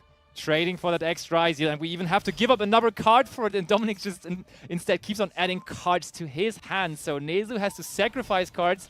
But, I mean, when we have this as our dedicated going first option, Nezu, yes, is giving Dominic like 1,000,000 cards here, but there is possible ways to maybe like set up an quote-unquote unbreakable field here. Is that maybe possible with this deck? It depends on what they choose to do. If we see a Banshee here, then I think possibly, we see for example, a setup for Arc Nemesis Protoss, which I think is... Dugaris. That is not the setup for that. I mean, we still have 2 level 4 monsters, so maybe I would more to assume those try to make a detonator, but okay, draw 2, discard 1. I mean, maybe we're just drawing into something like a Harpious Featherstorm. That could also be a pretty good card to have here if you go for it. Okay, we discard Thrust. Oh, we're discarding Thrust, which would have been our way into such a card. Maybe we drew 2 Thrust, or we just drew the Featherstorm. That's very interesting. Or maybe that's not in our deck either. One thing that's worth pointing out is we don't have to be worried about Nibiru anymore because Dominus Impulse has been activated, which limits the options. Oh, there is Castle though. Yes, hold on, it is a Wind Wing base. You called it. You called it. Good call. Yeah, I know the card they drew for turn. For Dugaris. I know what they've drawn. Okay, it is a set card. All right. That does make sense. And then maybe the Dugaris also makes more sense as you have so valuable cards in your deck here. Nezu with the back against the wall, being down a game, may have just drawn the card that they needed. So good from Dominic's side here that he can start playing already on the opponent's turn. That's massive news for him. That is very, very good. And we do have Ryziel Cross to negate 1 monster effect here, but do you really want to take that risk? At the same time, I think we can just let that Bestial Baldrake hit the field and then just Castell it away. Oh, you're because right. They We're still in the main phase, yeah. They did this in the main phase. I'm not sure what the reason for that is. Maybe, because they want to use the March Hare right after. Now, the March Hare I could see using the Cross on because, like I said, you don't have to be worried about Nibiru. Yeah. That's true. Or you let the March Hare go through, but... not the effect that it activates in the banishment. Exactly. Yeah, that makes sense as well. But it has been a while, honestly, since I saw a Castell effect on the field. But it may actually be coming in handy here. We do negate the effect in the banishment, keeping that Malice monster banished for the very moment. But still, Dominic now already having 2 monsters on the field. That's certainly not too shabby. Gonna lose the Baldrake to the Castell here if Nezu remembers. Yes, he does. It's funny how, like, of course, the main reason for the Castell is the Harpy's Featherstorm. But every once in a while, when you play that card in a rank 4 deck, you look at it and you're like, just being able to make a rank 4 to spin any card on the field back into the deck is pretty good. It is, and we get a free draw now off of the Ryziel Cross as well. So this could still be enough. And all of a sudden, I mean, Dominic's still with a 6-card hand, but if you are going to be faced with that Harpy's Featherstorm... It is there. And very good call as well, very heads-up play to activate it immediately, because if you let Dominic get to the main phase, there's a potential Lingeribo immediately, so could have negated that trap card. Yeah, and I mean, for the people not familiar with this Harpious Featherstorm, if you control a Wing Beast monster, and that's why we summoned the Castell, every monster effect is going to be negated until the end of the turn on Dominic's side. In the hand, on the field, in the graveyard, does not matter. Everything monster related, and if you're known to Yu-Gi-Oh, you know that is most of the game. That's pretty important. And it basically reduces Malice's ability to summoning monsters to just the normal summon, because everything else in Malice to summon a monster onto the field requires you to use a monster effect. 100%. Whether it's, even if it's the spell cards like the Field Spell or the Gold Sarcophagus, those just summon monsters by triggering their effects, right? So we have a normal summon of Wizard at Ignister, which at least has 1700 attack, so we get to get rid of the Gagaga Girl here. And because we went for that Dugaris last turn as well, no draw phase for Nezu next turn. So that 1 card we drew off of Cross is the 1 card we are stuck with right now. And we also do not have the Xyz material on the field to activate Duo Drive one more time. We might have 2 more Ryzeals in the graveyard. Dark. I mean, do we have 2 more Ryzeals in the graveyard? That's a good question. We did a lot with our Gaga cards, actually. We went Ice. We went through Sword, X'd, and I believe Star. Oh yeah, Star was in there. Oh, but yes. Star was banished by the Baldrake. So actually, I think it might Fair. not be 2 There might not anymore. be. Also, there's still 1 material under the Duo Drive, which true. might be. It could also not be a Ryzeal. It might also be a. We'll find out whether Nezu can activate that. He doesn't start with it. Oh, but there is a way to use those 2 rank 4 that's monsters. Massive. Now you have material you can detach for the Duo Drive. We make the Utopic Future Zexal, Nice. which is a pretty big one here because that is making some use out of those Castel and Dugares monsters. Normal summon Go Goblinberg is also a huge summon. That's actually crazy because very often we only see the Dodo Warrior really running the show as the main piece for the Onomat package. Oh, this card is almost just as good. This card is like Ice Ryzeal levels of powerful. Okay, yeah, but usually you want to have the normal summon for that Ice Ryzeal, but that is Dominus Impulse there from Dominic's side. And that's a Dominus Impulse with a trap in the graveyard. That is not only going to negate that Goblinberg's effect, but also destroy the level 4 body off of the field. Goodbye, go Goblinberg. It's time to go to the graveyard. But that is not necessarily it. We have the Duo Drive to search. And it is resolving. You see it immediately. The toggle turns yellow. So we get 2 Ryzeal cards here, which is incredibly good, as we can now just grab that Sword Ryzeal. One thing to note, though. Oh my! It's enough! Immediately conceding here from Dominic. They seem to have no further interruption. And they see the writing on the wall. And that was, even though it was basically both players like slinging super powerful effects at each other, like it's very, that was exciting. I mean, it's quite the feat to defeat a Malice duelist after they've Perulia'd you in your Automat Ryzeal deck. They've drawn Infinite Impermanence, Ash Blossom, Double Dominus Impulse, and a Bestial with those first few cards of the Perulia. And you won. With a very lucky Dugares, to be fair. But, you know, that's kind of what you have to play for in a situation like this. The situation was dire, and they saw the win condition, and they went for it, and they found it. Hard work and preparation pays off. Nezu grinding Master Duel all year. You really see him in every single Challenger Cup, and also like theorizing ideas. You really see that he's behind a lot of those ideas that are going on here in Master Duel at the moment. So sometimes when you put in the work, you get a little luck in advance. I mean, it still requires, you know, preparation to understand that you need to put those cards into your deck. That's true, and actually we're having a pretty big update here as we see that this is the only match remaining, and we have found 3 of our 4 people going on a trip in March, as we have Nicky Boy and Xian already securing their spots as well, next to, of course, Matrix, as we saw in our first feature match, and we will find out who is going to join them for that last prestigious spot. Is it going to be Dominic, who will certainly go first here, or Nezu, which might be back to his Malice deck now? We shall find out. All right, 1-1 the score. Dominic going first, but in the standby phase, and we have a lot of thinking there. So was Nezu maybe thinking to do what Lex did earlier as well, to throw down a possible Fuvalo? Oh, wow, it's just an absolute nothing from Dominic passing it over to Nezu. And this is something you gotta admit. Malice sometimes has this happen. I wouldn't classify it as like an inconsistent deck completely, but it definitely sometimes just doesn't find a Malice normal summon or another way to start. Ash Blossom hits the Allure of Darkness. This is powerful. You don't want your opponent to resolve the Allure of Darkness. However, Allure of Darkness always indicates they already have a dark monster in hand, so chances are that we already have some sort of play, unless it's just a Bestial, and in the best case scenario, that doesn't play. Okay, against Malice. Yeah, you gotta hold your breath a little longer. I think it's a pass back. Is it? You think?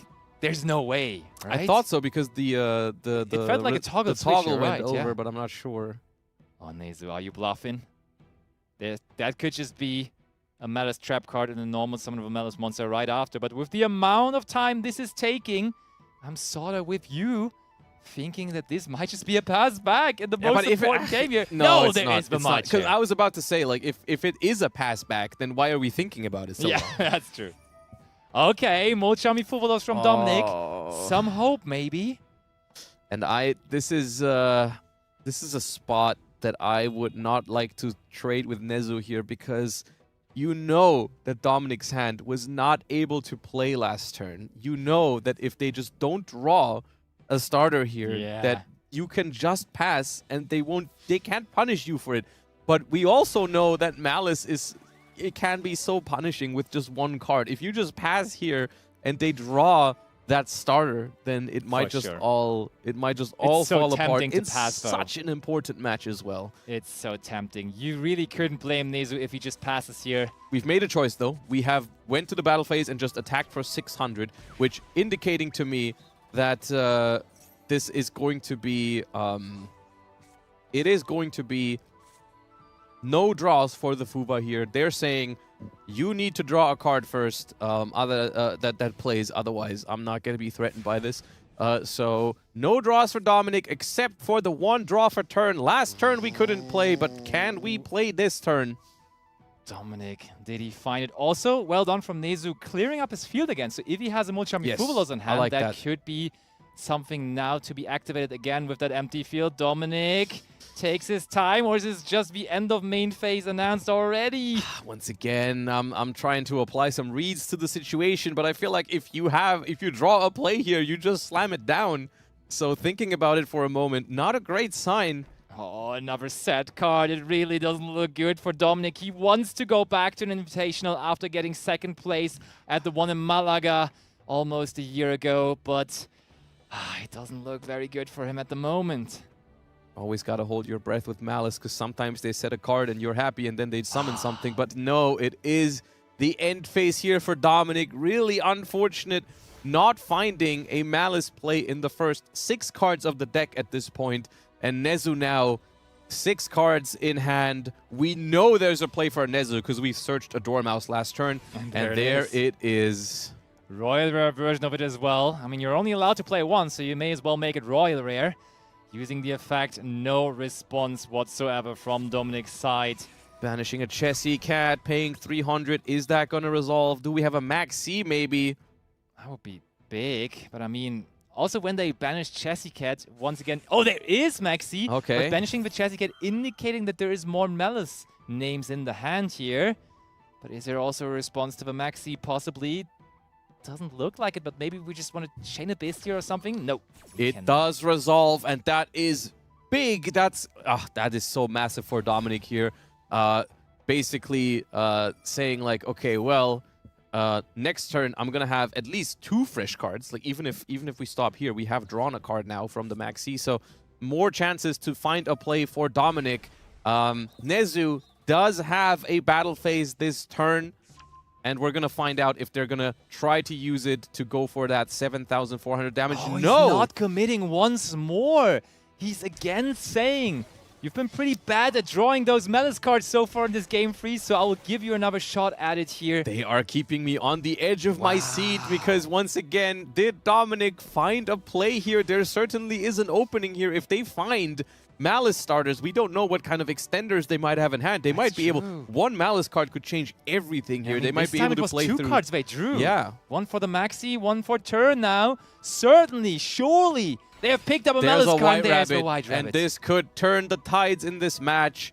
I would assume that Nezu is going to be having some sort of interaction here. Otherwise, I don't think they would have risked just passing the turn. 100%. But how good is their interruption? How good are the cards that they have to go up against this White Rabbit with?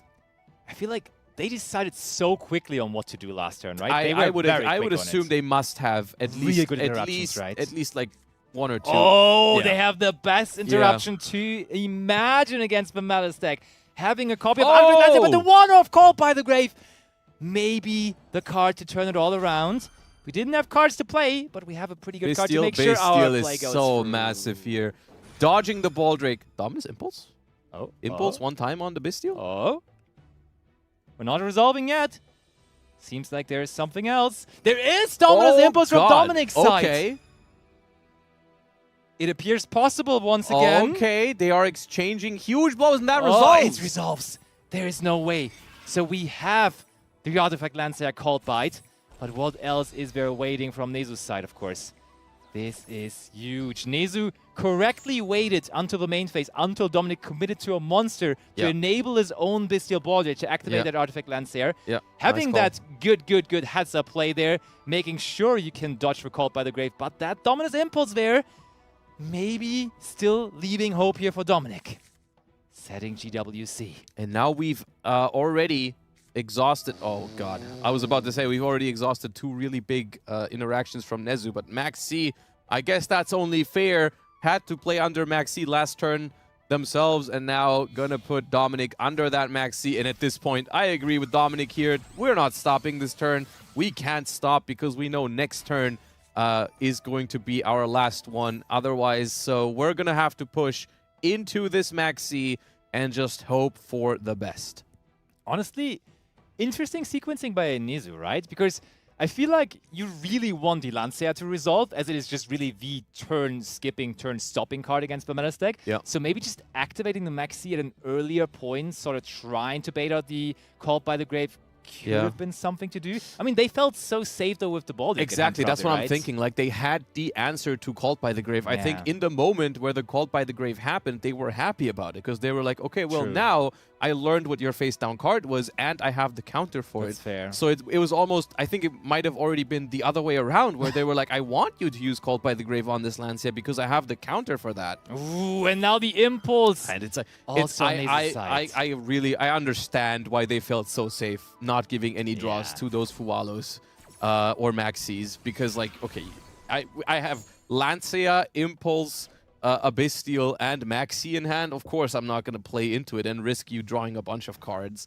So they felt as safe as they could be.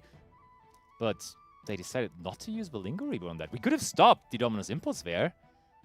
Just with the Linger Reaper, but that is it.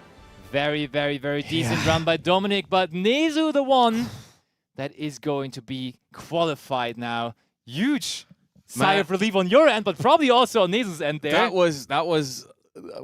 That had me on the edge of my seat, even though it was a Malice versus Malice mirror match. That was quite something. I felt like it was, looking at it without knowing the cards, it was super exciting. From Nezu's perspective, in hindsight, it felt pretty safe, knowing that we had all of those cards. You know, like knowing we had the Lancea ready to go, knowing we had the counter for the Called by the Grave and so on. But still, watching it, not knowing that that's what they all had ready to go, it was pretty exciting, and it felt like Dominic could have turned it around at any moment by just drawing a Malice card. And of course, you got to say, very unfortunate opener for Dominic there, not being able to do anything on the first turn, which sometimes, you know, that is Yu-Gi-Oh! For you. Sometimes that is all you can do. But we do have the 4 duelists decided in this tournament that are going to qualify for that invitational in March. Congratulations to the 4 duelists that have made it this far, but the tournament doesn't end here. No. There is still some pretty exciting prizes to play for. Challenger Cups historically have some really, really good pricing. I think we all agree on that. Some exclusive pricing, and we've stepped up the game once again, as now we do also have that real IRL giant card version of Trapaholic that is going to be awarded to first place. Imagine you get a Master Duel giant card. It's just massive. I mean, you activate it, it just covers the entire field. So your opponent can't play the game anymore because their zones are covered as well. That would be funny. But no, that's actually cool. I like the introduction of that as well. It's also for the regular season that now the first person on the leaderboard also gets an oversized version of the Magistus Shorozo as well, which is really, really cool. I think that's, even though the prizes were already crazy good, they've gotten even better now with this season, which is great to see. It's always awesome for Challenger Cups to happen like this. I'm very happy to always be, or having the opportunity to cast them, because it's just players being able to participate from home for completely free, you know, no commitment. just sign up via the Discord and play the tournament. And if you happen to do well, you can win some pretty nice prizing for just, spending a couple of hours playing Master Duel, which sounds good in my book. And of course, especially this one in particular, having some exclusive prizing that you can only win here, as well as the invitation to that IRL tournament. It's pretty awesome. It is pretty awesome. Going back into that last match that we witnessed there, what a comeback from Nezu as well, right? You look at your Ryziel hand, your opponent drops Molcharmi, Perulia, the best Molcharmi against Ryziel out of all of them, on you in the standby phase. You have no response to it. You just power through, win that game anyways, and then you also win going second in the last remaining game. Yeah, quite the amazing comeback story. They did lose the first game. We didn't see what exactly happened there, but they were able to turn it around, proving that it's never over until it's over. And speaking of things that aren't over, the tournament isn't over yet. We're going to head to a very short break before we're going to head into the top 4. See you guys soon.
And so it was only 4 players remaining.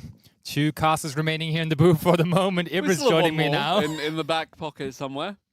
Josh, where you at? Yeah, I think Josh is just enjoying a little bit of food right now. Yeah. Who can be blamed for that? But we will be getting added treatment even. We get to eat some beautiful Yu-Gi-Oh! Master Duel action here as our dessert, basically. And we, well, find out who's going to advance to the finals. And I mean, there was a lot of successful Malice gaming, but maybe there also is still some surprises left in the field. I think there is...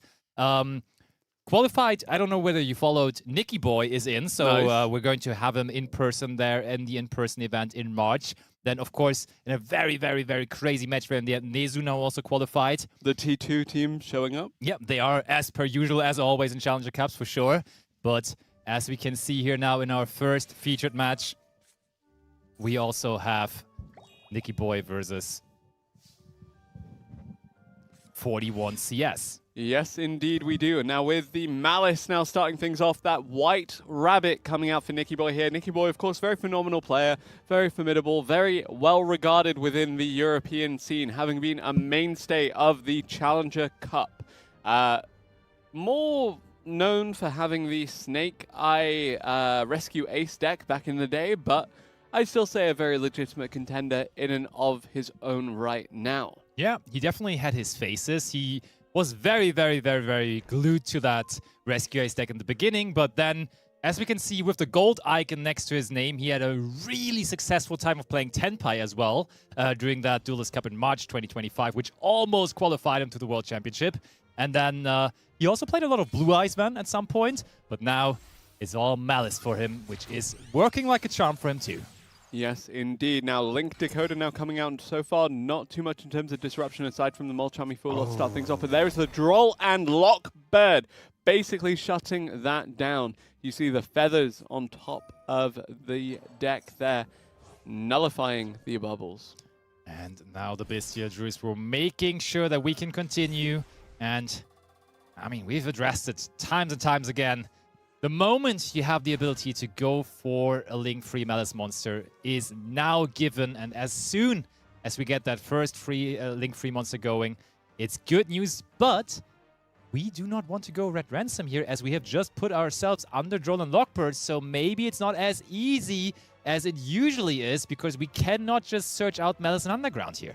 Yes, indeed. A little bit difficult here, but, you know, we've seen Malice have a lot of non-traditional lines when it comes down to it, and we can still end up on the good stuff if indeed there's no further response from 41 CS here. And, okay, it is a link-free anyhow, so I'm assuming this will just be the white binder now instead. Do you know who 41 CS is, by the way? Are you Red familiar Ransom. with this player? I assume that they've also now qualified for the in-person event, so... Yeah, I guess we will get to know them. Yeah, exactly. We will get to know them. I'm not familiar with them just yet, but as you say, we will for sure then get to meet them in the in-person qualifier. Okay, Red Ransom still being summoned definitely is interesting. The good thing about Red Ransom, though, is that out of the graveyard effect, or out of the banishment effects rather from the Malice Link monsters, it is the one that gives you the most extension, because when it gets banished itself, you can banish another Malice card from the deck, so you can just keep on rolling. Probably indicating here that Nicky Boy either... Oh yeah, we can make it happen with the Nasty Little Knight, so we don't even need another card in our hand. We can just banish the Red Ransom. Not the most common, not the most standard line here from Nicky Boy, but no surprise that Nicky Boy knows those lines, of course. Yes, indeed. Now with the SP Little Knight coming through to help just extend further for the Malice deck, kind of similar to the access code toolkit where you're seeing a lot of these end field pieces for other strategies actually just further extend for the Malice decks. Now, Nicky Boy continuing to extend here. I assume we will eventually end up with the likes of the Allied Code Talker, maybe? Yes, That the Allied could be Code Talker at Ignister, and of course, potentially even the Hearts Crypta. We shall find out. Definitely we have the options for that. We just get that Dormouse Bear for free because the Red Ransom returned to the field, used its banishment effect.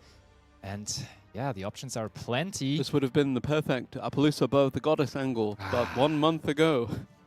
That card not around anymore, and a lot of people were thinking that maybe this is the moment where Malice just stops kind of ruling the format, but still we have Malice on top of the competition.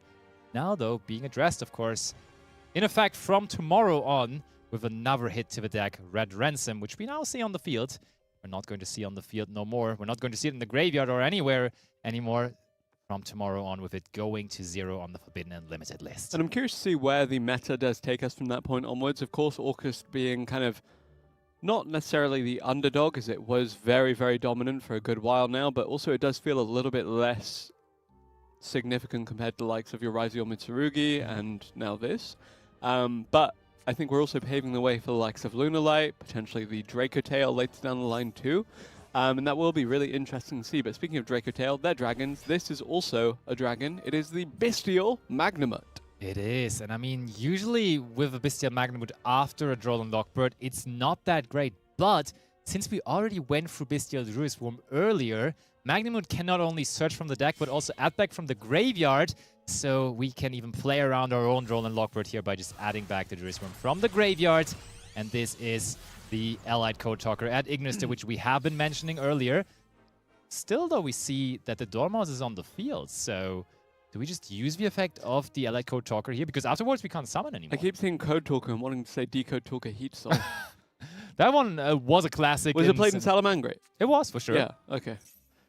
Then I at least feel validated here. Someone else probably feels pretty validated is, of course, Nicky Boy with another Malice name in the hand here. March Hare about to hit the field and eventually hit the graveyard when it becomes link material for another piece of the puzzle. I mean, honestly, Heat Soul might be a card to be rediscovered in Malice decks. This is where the Appaloosa would have saved the day. This is where the Appaloosa would have been the insurance policy against the monster effect of the Nibiru, the primal being. But there it goes. Is there anything to be done here? Because right now there's no Link monster on the field to tribute for part of this effect of the Code Talker. Honestly, very, very, very strong move from 41CS to wait for that long. Because honestly, I feel like Nicky Boy had ruled out the chance that there even is Nibiru at this point. Because there were a couple of decent timings for Nibiru to possibly be dropped. But we waited until the very end. Have you seen either of the decks that 41CS was piloting? I think I did. I feel like one of them also was Malice, but there also was something pretty exciting next to it as far as I remember. But we will find out shortly, as that Nibiru, the primal being, as it rarely does, honestly, against Malice, completely stopped the turn and means Nicky Boy is passing on a lonely Nibiru token here.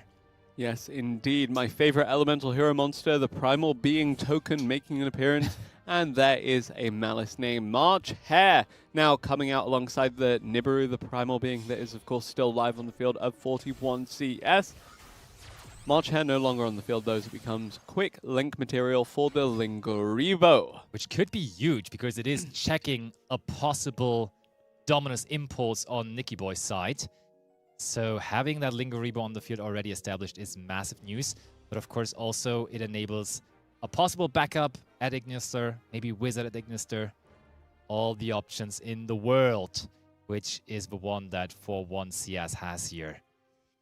Maybe just also, I mean, 4 cards in hand is still so plenty for a Malice deck. So like even just having Malice in Underground, another March here, there's so many options here. And okay, Nicky Boy says, I want to do something myself right now. Goes ahead and uses the GWC. So we know there's a White Binder in the graveyard. So maybe we're trying to get things rolling here with our White Binder. I don't know whether that ever really results in interruption. I mean, we can go White Binder banish the White Rabbit, and then that gives us an MTP, which then is a banish in the end. So this could be the line of play here for Nicky Boy if he does choose so, and if that GWC even resolves. But yes, it will resolve. Gets back the Red Ransom instead, interestingly enough. Okay. So we're searching for a Malice spell now, which, as we all know, cannot be activated as it is the turn of our opponent. Make the most of it while you can. Yeah, to be fair. Now the Bestia Druid Swarm coming in. Maybe it's also possible that we were just trying to bait out the Linguribo effect there. Giving 41CS the chance to negate the GWC, but there is Dominus Impulse now for the Bestial Druid Worm. We have already used the Nibiru, so now we can lock ourselves out of light monster effects. And we do have the backup at Ignister on the field, so that is enough to bring this game to an end. Going first, having the answer to Multiramifulus, And still losing is Nicky Boy here. Yes, indeed. That Droll and Lockbird not quite enough to take Nicky Boy to that next level here. And instead, the Nibiru, the Primal Being. You know, we said Appaloosa Bow, the Goddess, would have saved that Malice field time and time again, but you're in a different environment now. You'll be in an even more different one from tomorrow onwards. But Malice, despite being the deck to beat and the deck to win that last game, is still not unbeatable at the end of the day. It's not, and maybe now we see some switching up in the decks and get to see the second deck of the players, or still, of course, still completely legal and possible that they are just going to stick with their Malice deck, as it has been proving them so good so far. And I think, looking at the entire top 4 bracket, we have Matrix and Nezu joining these two. All of them have Malice as one of their decks. So that is very, very interesting to see. And I think there's so many people behind the Malice deck right now, meaning there will also be a lot of people trying to figure out how to still make it work even after tomorrow. And I'm really excited for that, because I've already heard different approaches of where to go with the Malice deck now, like adding more consistency cards because your deck is now a little bit more vulnerable to interruption, or maybe just going for some different extra deck options. Will be interesting to see. But Nicky Boy is going with Ryziel instead here. So that is maybe an indicator that he is doing something very similar to what his teammate Nezu is doing. Is it pure Ryziel? Is it Ryziel Mitsurugi? Is it, you know, he's quite good friends with Bronus? It could very well be Ryziel Fiendsmith. It could be, but he's also very good friends and teammates with Nezu, and he was showing us Onomad Ryziel earlier, so maybe that is also his second deck of choice here. They're going first deck to bring, and there is the Dodo Warrior, so it is indeed also that, bringing it out from the hand and getting that Kage Tokage into the graveyard. Yep, Dodo Warrior joining Ryziel Duo Drive on the field right now. I'm sorry, I had to do it. Regardless, Nicky Boy having to do this. Kage Tokage, of course, coming onto the field as well. So many level 4s on the field, about to be joined by rank 4s. The Ryziel Detonator, still the crown jewel of this strategy, but the pieces that you maneuver around it are really going to be the name of the game here. But already a couple of special summons deep. Bit scary, considering we know that Nibiru, the Primal Being, does live in this deck. We have an instant answer to it, though. We already have the Ryziel Cross established on the field. We now even have multiple Exceed monsters on the field, so even if we negate with Ryziel Cross a possible Nibiru or whatever else there could be, we can still then afterwards use 2 materials that are left to go for the Surge with Duo Drive. But it's crazy to see that Nicky Boy, with the best starter and extender that the deck has with the Duo Drive, is able to just wait here. He doesn't even need to search those 2 Ryziel cards until this very moment, because he can do so many things already with the Onomad cards, having the Onomato pick up there, grabbing 2 more Ryziel cards from the 2 more Onomad cards from the deck. Yeah, I was a little bit cautiously optimistic when it came down to this deck versus the likes of your Mitsurugi Ryziel or even the pure Ryziel, but it's safe to say that Onomat Ryziel has exceeded expectations. I'm sorry, I had to do that too. That being said, Nicky Boy's hand exceeding expectations too. What? 8? No, 7. 6 now, but still, that's a lot. Yeah, for sure. We just keep on going. And we called it Kage Tokage earlier, but that's of course the original version. This is the upgraded version, you could say, the Onomato Kage. And that is another level 4 monster, just ready to be transformed into another rank 4. We earlier on saw Nezu go through Dugaris. We also, of course, also know there is the Infernal Flame Banshee in most of those players' extra decks. And it also is in the extra deck of Nicky Boy. Bridge. And that card usually, and possibly also in this case, is going to fetch out a Protoss. Oh, it does search for Ice Ryziel. That could be a tell that there already is Protoss in hand, because if I have the option to search Protoss, and I already have so many Ryziel monsters, is on Malice, then I think I would definitely go for that for sure. Yeah, Arc Nemesis Protoss, of course, being so good at locking out the attributes. Now, that being said, we have the Ryziel deck just continuing to extend here. X Ryziel searches Node Ryziel. The thing, though, is with the Protoss, in a 2-deck format, this is where, of course, a deck switch can come in very, very handy. When Nicky Boy just saw that Malice deck going so strong for the opponent, definitely calling Dark with a possible Protoss, and just having a deck that doesn't rely on Dark monsters could be a key to victory here. But, I mean, we see that Nicky Boy is not only going to rely on that Protoss, as he is currently building a field beyond that Protoss, which is already equipped with that duo drive with Rise Across and the detonator surely to come eventually as well. I have a soft spot for Goblinberg because it's in the tutorial for Xyz summoning within Master Duel. It is. Yeah, that being said, so many good cards now coming out. So many rank 4s within this toolbox just being summoned out by this strategy. That was another card released later on for the Ryzier deck. It's not a Ryzier card, but Eclipse Twins, which was just very recent addition to Master Duel. Very recent addition. 2 months ago, I think, was put underneath that Ryzier detonator. So if we get rid of it, there's a way to bring it back. And we're not even done yet with summoning Xyz, as there is now also the number 60, Dugaris. We saw Nezu draw into a Harpies Featherstorm with that. I don't feel like we even need that here in Nicky Boy's shoes, but we keep on drawing anyways. So, putting 2 back. Of course, also making sure that resources are plenty again for the next turn. How many cards so many cards in hand. That? It's crazy. It was 8, now it's 6. Is there no Protoss? It looks like there actually is no Protoss. Interesting.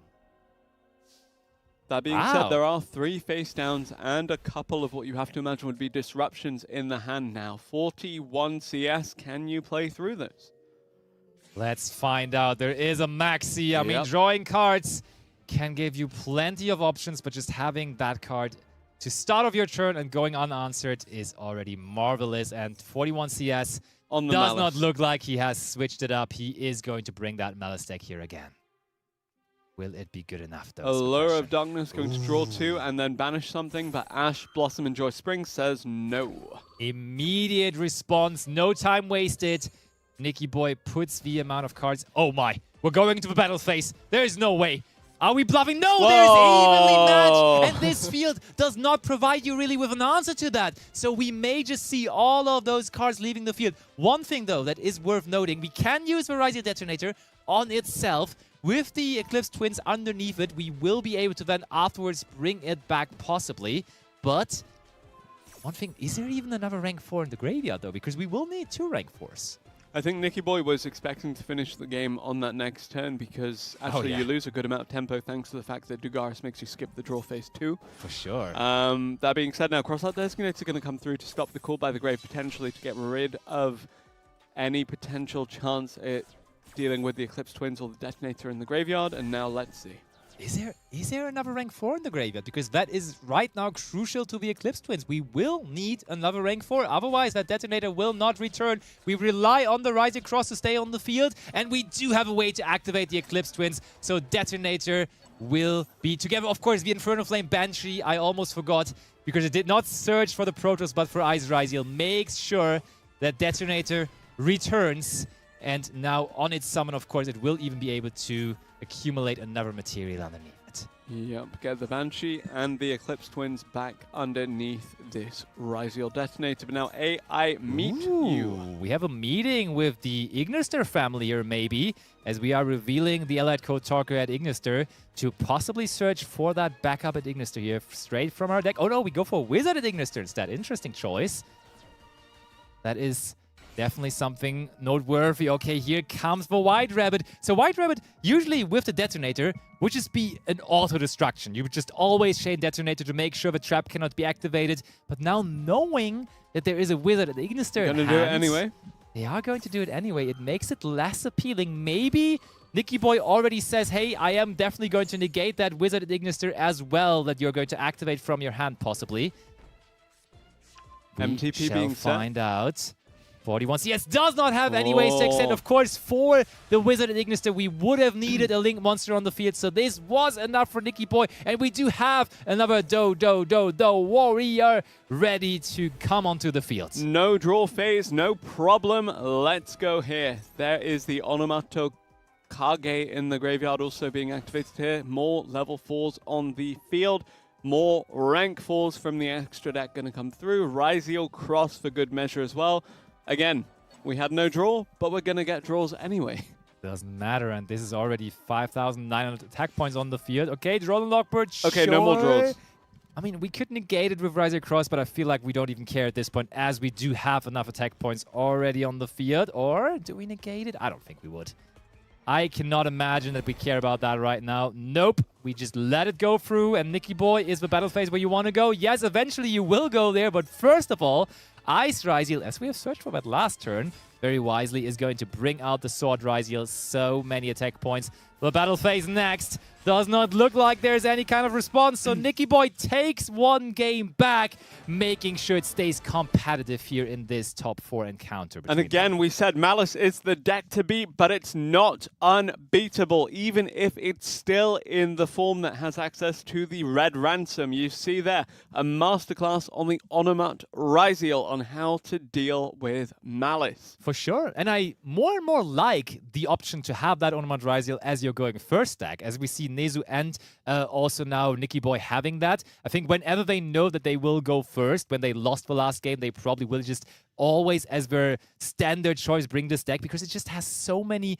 auto super good win options on the first turn. Like when you can get to Happy's Featherstorm, as we saw earlier on, that's so crazy. But even this field, it got even lead and it still was good enough. Like that's crazy even to say. So it just seems like a deck that is very, very hard to beat when going first. Yes, indeed. And that being said, I do have to kind of consider now that the option to go first for the Malice deck is there again. Potentially we just see something that the Ryziel Onomat build is unable to deal with. Yeah, I mean, it's always an option, but so we do know both decks from Nicky Boy's side, but maybe we also have a complete surprise now on the end of 41. I mean, we see that going first, maybe the options are a little bit more open, because we saw that going second, most of the players have so far just decided to bring Malice. Also, game 1, where they do not know whether first or second, Malice is the choice. But now going first, maybe this is where it goes in, and we see with Nicky Boy winning, also his friend simultaneously winning a game as well in the other semi-final. Nezu being up a game against Matrix as well. Will be interesting to see if indeed it will be those two T2 teammates meeting in the final to decide who goes home with that Trap-holic Giant card. Well, first things first, they have to make it through the semi-finals here, and it will be 41CS with the Malice deck again, stopping Nicky Boy. No change up in Dax here on his end, but a Droll and Lockbird on the side of Nicky Boy. Time and time again, we told you that's not perfect, but here, after an Allure of Darkness, which is going to bring out a Chassis Cat, it's actually alright, as we cannot activate the Chassis Cat now anymore, so I've definitely seen worse Droll and Lockbirds against the Malice deck specifically. But there is... Okay, Backup and Ignister also cannot search, so that Droll and Lockbird putting in the work here. Already, yeah, paying off completely now, but there is the Splash Mage, you have to imagine. Yep, and that will be just another simple Malice extension. We now already have access to potential Link 3 here. Could potentially be the Red Ransom. This could have been such a good target for interruption there. That Splash Mage made 41CS very vulnerable, because even the Bestial, and we know if Nicky Boy is still on the Malice deck, there is Bestials in there. On it would have been enough because it already used its banishment effect. So plenty of options to interrupt there, but none found apparently from Nicky Boy, as we do go for Whitebinder here, setting the MTP07. But 41CS may be struggling. We cannot search with Red Ransom either anymore. So did we possibly just kind of took a misstep here? Because I'm curious that Whitebinder has not even activated its own summon effect. We cannot use the MTP07 as we cannot search due to that Droll and Lockbird resolving.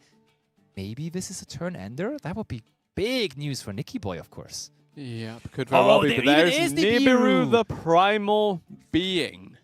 So Nicky Boy having the combination of Nibiru plus Droll and Lockbird and making sure that before 41CS can pass their turn, they bring that Nibiru out. I'm curious as to how similar these two Malice lists were, actually, as it turns out, because both of them now dropping the kind of less standard disruptions from the hand on each other. That's true. Okay. There is a Link monster Spider. You can make out of a token, though. It is Link Spider for sure. This was my MVP in Snake Eye format with Infernoble, to be honest, because you would take the Nibiru token, make the Link Spider, and then just continue to climb from there. Eventually end on Emperor Charles the Great. Yeah. Now that I've done my obligatory one mention of Emperor Charles the Great on a Challenger Cup broadcast, we can go back to the Malice action. Now you're a happy man. Now you're satisfied. And we have normal summon backup at Ignister already, but special summoning at once per turn is still an option as we bring it out for free here. Now we have Lingeribo joining the Link Spider on the field. All the Link ones. But where is this leading us? Is this maybe just SP Little Knight? Oh, it is a pass! This is not looking particularly good. And Nicky Boy maybe now with the options all in his hand. Oh, that's such a good feeling in that decisive game to move into the finals, making sure that the Malice deck is not able to go full combo on you. That's one of the best feelings ever. Yeah. At the very right, at the very needed moment, you found the good interruptions. Okay. Immediately in the draw phase, we see 41CS going for the MTP07 activation, making sure there is a Marcher in the hand to provide further things in the main phase. And there is Maxi too. Okay, that's even better possibly than the MTP. Nicky Boy can just full commit here though. Can we see the Malice or the Raziel, depending on what it is? Probably the Malice close out the game in this single turn. Very likely, but depends on the cards available to him. We are not resolving yet. Heads up play there from 41CS as well. By activating the MTP07 first, we kind of asked for an Ash Blossom and Joy Spring to be activated on it, and then a possible Maxi could have gone through. The Maxi will go through anyways, as there was no Maxi, as there was no Ash Blossom and Joy Spring in the hand of Nicky Boy, but there is a Magnemute being chained to the Maxi here, and the Crossout Designator, making sure that Maxi isn't going to resolve anyways. Once more, high-class dueling here, showing you that you wanted to bait out something first with the Bestial Magnemute, and just afterwards showing that we have a Crossout Designator for the Maxi anyhow. Very well done from Nicky Boy, making sure the Magnemute comes out here. But that is not a Malice monster on the field just yet. Do we even have one? Is the big question here. That needs to be answered. Only in the draw phase. So far, no way to even summon one out. Just a normal summon of any kind of them will do it. Oh. Sets one card. Could still indicate a normal summon. Do we have it? One card in hand. 0 Malice cards on the field. Oh, and it looked like the toggle passed over. I feel like we are trying to go into battle phase here. Neither player with a Malice card on the field, actually. Wow. But we know there's Marcher in the hand of 41CS, so that could change quickly for them. And I think the end of main phase was announced, and now 41CS is considering whether they want to use a Marcher right here. That must be what's going on right now. Oh! Okay. We do have a Malice card in our hand as well. It is also equally so a Marcher on Nicky Boy's end.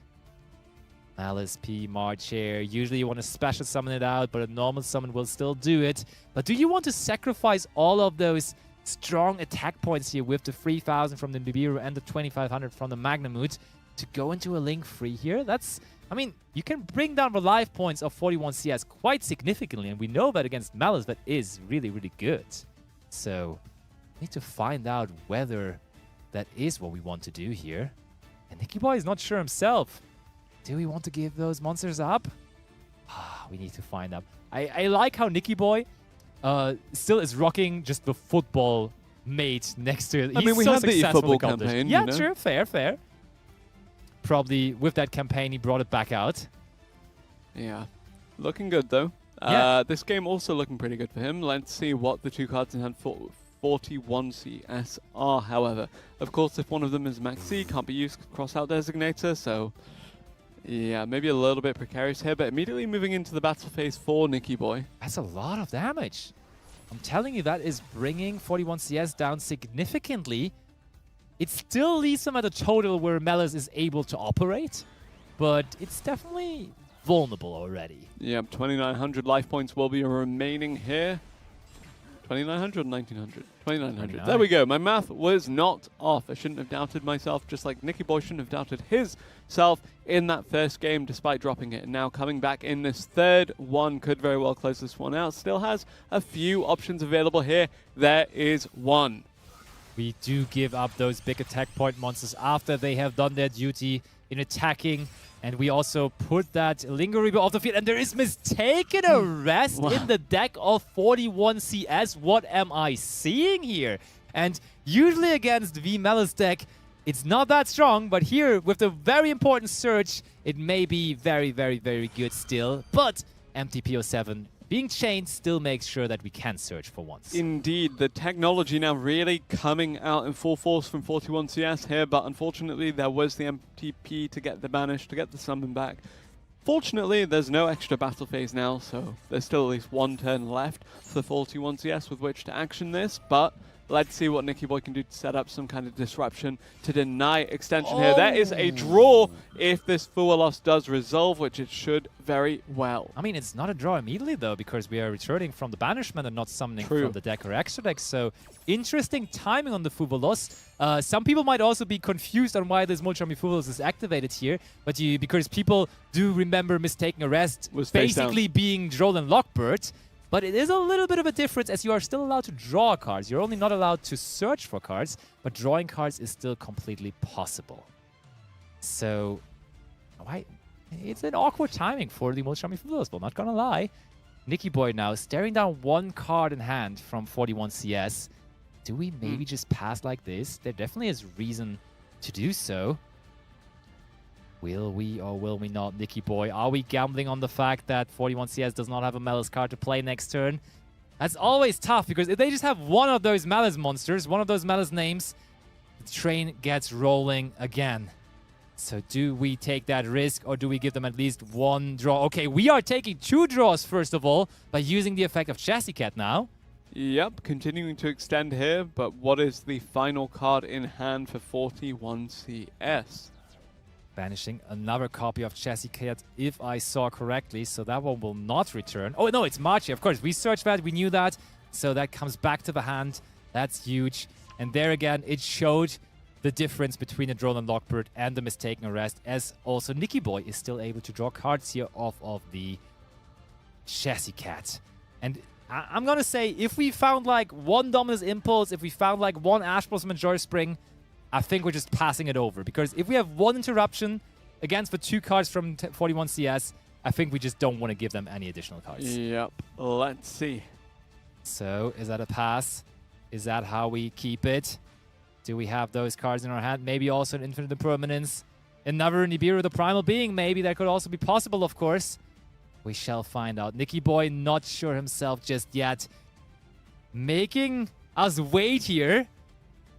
I mean, I think he's kind of enjoying the show as well. Nicky Boy has been on the broadcast a bunch, but he enjoys it as well. He's a show person, and I think he will also definitely be happy that he will be coming to the live stop now as well in March to the Invitational. Yep. Which then, for the first time, we're going to see Nicky Boy in person then as well. That's going to be quite fun, as we have seen so much from him already on the online end. Going to be happy defeating Malice 2 out of 3 games, if indeed he's able to close this one out as well. Yeah. Absolutely. I mean, he's happily piloting the Malice deck as well. Could very well say the same for 41CS, though, if this does get turned around. But that being said, March Hare from the hand being activated. We knew it was there. We knew it would come out eventually. We didn't think it would be so soon. However, as Nicky Boy proves, he's not done yet. So when we're using the Marcher here, I feel like that is indicating that we are trying to set up a white binder, because we are just desperately trying to get a 3rd monster onto the field. Banishing from the hand here actually is quite significant. Oh, it's a White Rabbit which we have drawn into. That is huge, because with this, we can now set up another trap card from the deck. And that is an... Oh, are we not using the effect? Oh, are there no more trap cards on Nicky Boy's end? That's fairly interesting. Looks like we're not using White Rabbit even. I mean, oh yeah, the MTP was already activated. It's in the graveyard, so we should... I think we have to go into White Rabbit, into White Binder. And then White Binder can set back the MTPO7. That has to be the play. That also provides us with a further interruption, so feels like the necessary thing to do here right now. Yeah, looks to be the case here. Nicky Boy, is that the decision you have made? Maybe currently just trying to figure out which monster to keep alongside the White Binder. I would always think that would be the Red Ransom, but we can also just bring back... Oh wait, the Red Ransom already returned this turn though, so... Yeah, you probably want to keep that on the field. Ah, Nicky Boy. Oh, he's not keeping it on the field. Instead, he leaves the Chassis Cat up on the field. And is this the White Binder I was thinking of? Quite funny, the majority of this interaction has been in the main phase 2, and Allied Code Toolkit and Ignister going to make an appearance here, as that does give Fuelos a draw, and March Hare makes an appearance on the other side of the field. So immediately chained to that Allied Code and Ignister, making sure it cannot negate the March Hare, but, which might be even more important, it could negate the card that gets banished here. So that White Binder returning gives you a draw, it gives you a link free on the field, it's doing so much, so I feel like you just kind of want to just immediately use the Allied Code here, which kind of still is okay then though, right? Because then now, again, Nicky Boy does not have a negate on it anymore for our turn. So this still sorted us with Trick. Let's see. Nicky Boy cannot summon any more monsters as we have committed into the Allied Code Talker, and 41 CS with Cyber's monster already on the field starting into this turn. There is plenty of things that we can make out of this, which is the card that we have drawn into. Ooh, GWC. Oh, that's so good. Oh, but there's Maxi on 41 CS's end. Maybe they actually had 2 of that. Because the first one got, of course, cross-designated. Yep. So the second one now for our turn resolving, giving us another card. This was so good for Nicky Boy. And it was also kind of already, like we kind of knew already that this must be another Malice trap card, as of course we saw them not setting with the right rabbit. Again, we have one way to negate this. Are we going to commit it this early, or are we going to hold it for a more identifiable choke point in the Malice strategy? I don't know. It's tough, but I think we just have to pray and negate this. No more interruptions after this. It's really coming down to this. And I mean, the thing though is, just from the mindset perspective, 41 CS summoned that White Rabbit so quickly there. So they were really confident in that move, and that makes me scared of what else is in their hand. Oh, it went maybe through. That's also why Nicky Boy decides to let that go through, being scared of that last card in hand as well. But I mean, letting it resolve doesn't make it any easier, I feel like, because now they have GWC additionally. They can bring back the banished White Binder, which is just incredibly strong. So I'm almost feeling obligated to now negate this, but then... if you negate that, you may as well have negated it earlier before it was on the field to begin with, right? Right. So, we are negating it, though. We gotta negate it, and now we will be able to add back that Marcher back to our hand, as we have banished it for cost for that GWC. So I feel like the options are endless now again for 41 CS. To be fair, banishing the trap is a lot less punishing than banishing any of the Malice monster names. True. I get it. Oh yeah, you're right. Oh yeah, with it banishing it, the White Rabbit would have always been able to return. Yeah, no, you're right. Would have been an awkward banish for sure. Okay, now we bring back the Chassis Cat. The one thing only that we have to pay attention to right now is the life point total of 41 CS, because we need to make sure that 1400 are enough to resolve all of the desired Malice effects that we have. But we are just heading into a hard script right away. It feels quite early, but perhaps it's just out of necessity, to be honest, as we now need to make it eventually get banished and eventually come back with the 5,000 attack points to hopefully close this one out. Speaking of closing things out, though, there is Access Code Talker, such a good finishing card there. Finisher rank of 5, going to banish out that Heart Scripted 2, going to then get back another 5k plus attacker, and that will potentially be the game in favor of 41 CS, unless Nicky Boy has something else that he can do. I mean, you would have to get it from somewhere, from heaven basically, because there is no cards in hand, no effects in the graveyard, so this is an absolute setup for just easy 8,000 points of damage, over 10,000 even. So we have our finalist #1, and it turns out to be 41 CS defeating the big name Nicky Boy here. Yes, indeed. 41 CS coming up, bringing back that Malice 3 games in a row and claiming victory with it here. Nicky Boy, very well played on the Rise on a map, but ultimately unable to win a single game in the semifinals with his Malice build. Nezu, on the other hand, however, the teammate of Nicky Boy, was able to make it through that other side of the bracket, which we'll show you in just a little bit. Yeah. And that does mean that 41 CS will be facing off against another mainstay of the Challenger Cup in Nezu. That will be an interesting final, and there's, of course, still plenty to be played for. A giant card of Trapaholic, Lampi. I addressed it with Josh as well. I mean, the pricing for Challenger Cups has historically been amazing, but I think we stepped it up even more now with also that giant card, that physical giant card being awarded for first prize here as well. I really love the inclusion of that. So, in addition to that, of course, we have the game mat that we mentioned earlier that we have across all of these competitors and also for the top 32. But also, you at home can win one of those Trapaholic game mats if you follow our socials over at Yu-Gi-Oh! Card EU on X and Instagram. We'll post tomorrow more details on how you can enter that giveaway and how you can win this beautiful mat. It is beautiful indeed. The artwork of Trapaholic, of course, being on the game mat. So the zones actually have a motif of the castle as well from the coin as part of the in-game bundle for the labyrinth as well. Details, yeah, it's beautiful. I know the community will love this. I personally do love it as well, and I'm sure a lot of people are eager to get their hands on it, but it's very exclusive as only the top 32 of this tournament. And then, of course, maybe someone tomorrow is going to get their hands on it. So that is really, really nice. It's cool to have those exclusive awards as well, right? Because only them. You can say, hey, where did you get that mat? I placed top 32. Where did you get that giant card? Oh, yeah, where did you get? Even better, actually, yeah, because only one of them will have that story to their name. And it's either going to be, as we now also see here in our bracket, it is going to be 41 CS appearing in our bracket here as Yen or Chen. And then we have Nezu on the other end as well. Both of them with currently equal chances to become a champion. And remember that the top 4 duelists here, it was 41 CS, Nicky Boy, Nezu, and Matrix have qualified for that in-person event in March, which of course we will give you more information about closer to the time. Another fantastic broadcast coming your way there as well with the coverage of all of those duels waiting to happen later down the line. But before that, we have so many more duels taking place, a couple more of which are taking place later tonight, as we do of course have that grand final coming up for you right after this break.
Hello and welcome back, duelists. One last time for the finals of today's Challenger Cup qualifier tournament for the March tournament.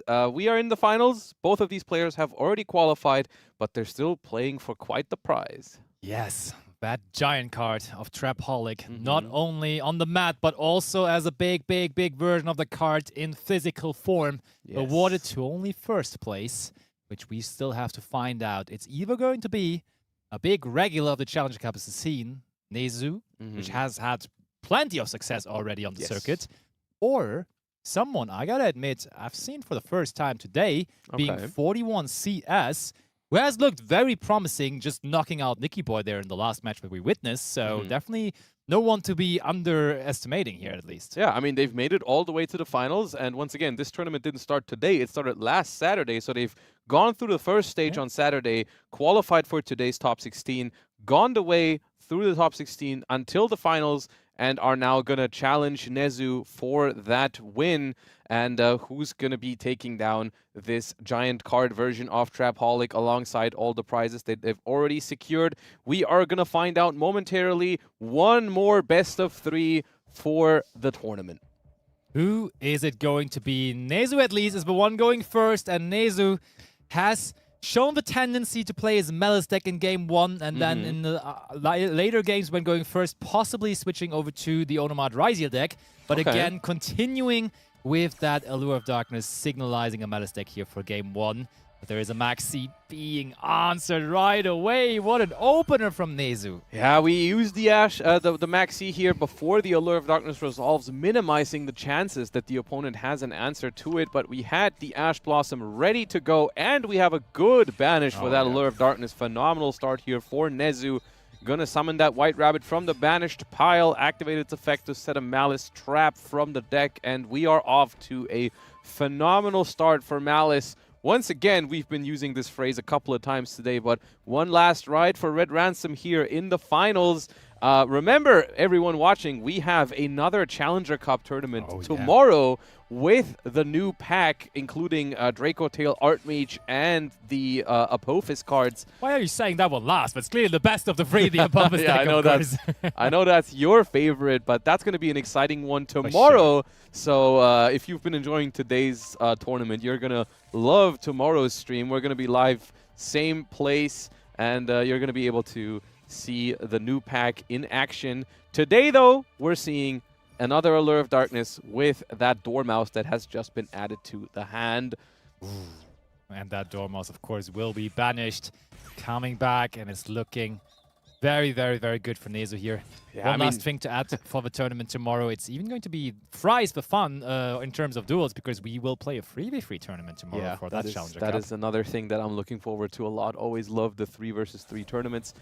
Here, I mean, it's quite impressive, because we've basically we have negated the Maxi with Ash Blossom, and after 2 Allure of Darkness, we still, for a brief moment there, had 5 cards in hand with a Dormouse on the field already. So essentially negating the Maxi for free and having a board presence already with still 4 cards in hand now. And of course, already digging 4 cards into the deck with those Allure of Darkness. So also very likely to have some pretty strong non-engine in the hand here for Nezu. But first, we're going to draw more cards because we don't have enough yet with the Chessy Cat. Malice and the Mirror being banished there at that very moment. Banishing the Dormouse, which has already returned the... Ooh, and we're going to use Bestia Bordrake here. And that means, logical thinking it through, we will not be able to get a third monster onto the field, as we will not be able to resolve that Malice in the Mirror there, which probably was supposed to search for a March Hare, I would imagine. A March Hare if we don't have it already, yeah. But we've normal summoned, I think, the Chessy Cat. And that means it's gonna be not that easy to just get a third monster next to that. Of course, you could just go for a Splash Mage here, but you would prefer not to link off the Link Decoder. Ooh, that works like a charm, though. Back up at Ignorstern. I mean, it's just another reason why this Malice deck is so strong. It just has so many tools of extension. And that's also just absolutely the reason I believe, and I think you're definitely also with me on that, the deck is still going to be crazy strong even after tomorrow, even after the new Forbidden Limited list. I mean, nothing so far has included the Red Ransom. And I feel like put yourself into position of the Malice player here. does it really feel that much worse if you have to go for a white binder right here? I feel like it doesn't. So we're gonna see the red ransom first here, but if this was a white binder, I think they would still be in a very commanding position.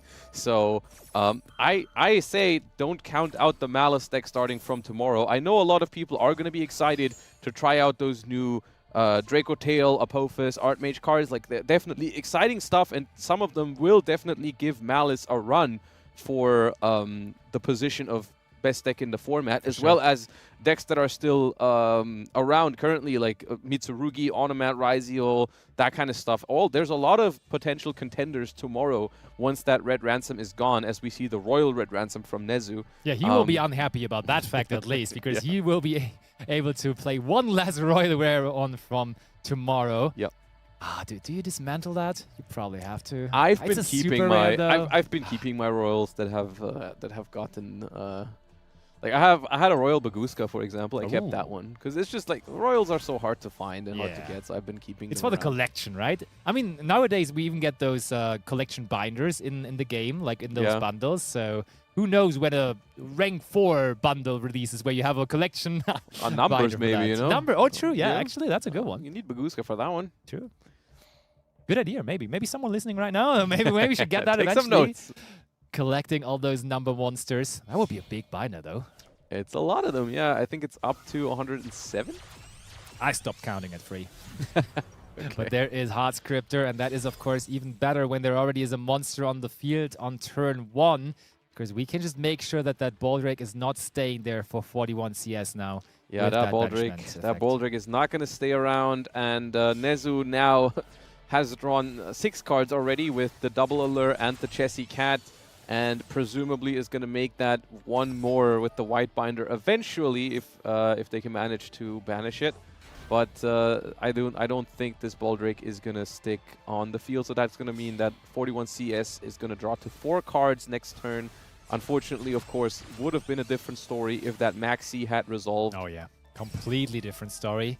Okay, maybe Nezu will not be so unhappy, as he also has a royal rare version of that white binder. So yeah, I mean, making white binder as your first link 3 is just going to still result in a royal rare there for Nezu. So they are fine as they banish red ransom and hard scripter for this white binder. Going to be resummoning both of those link 3s, and also banishing a trap card alongside the hard scripter, which is pretty important because you want to put that back into the deck immediately, because it's of course usually a one-of the MTP07, and that needs to be in your deck in order to use it on the opponent's turn.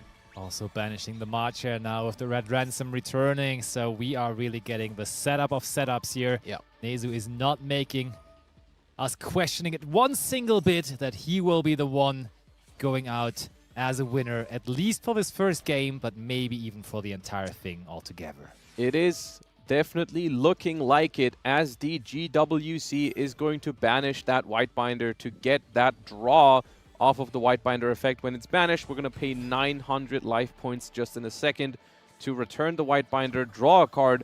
Going to be up to 6 cards in hand while having eliminated 2 cards from 41 CS's hand already, and still making a really impressive, basically perfect Malice end board, because we have the GWC.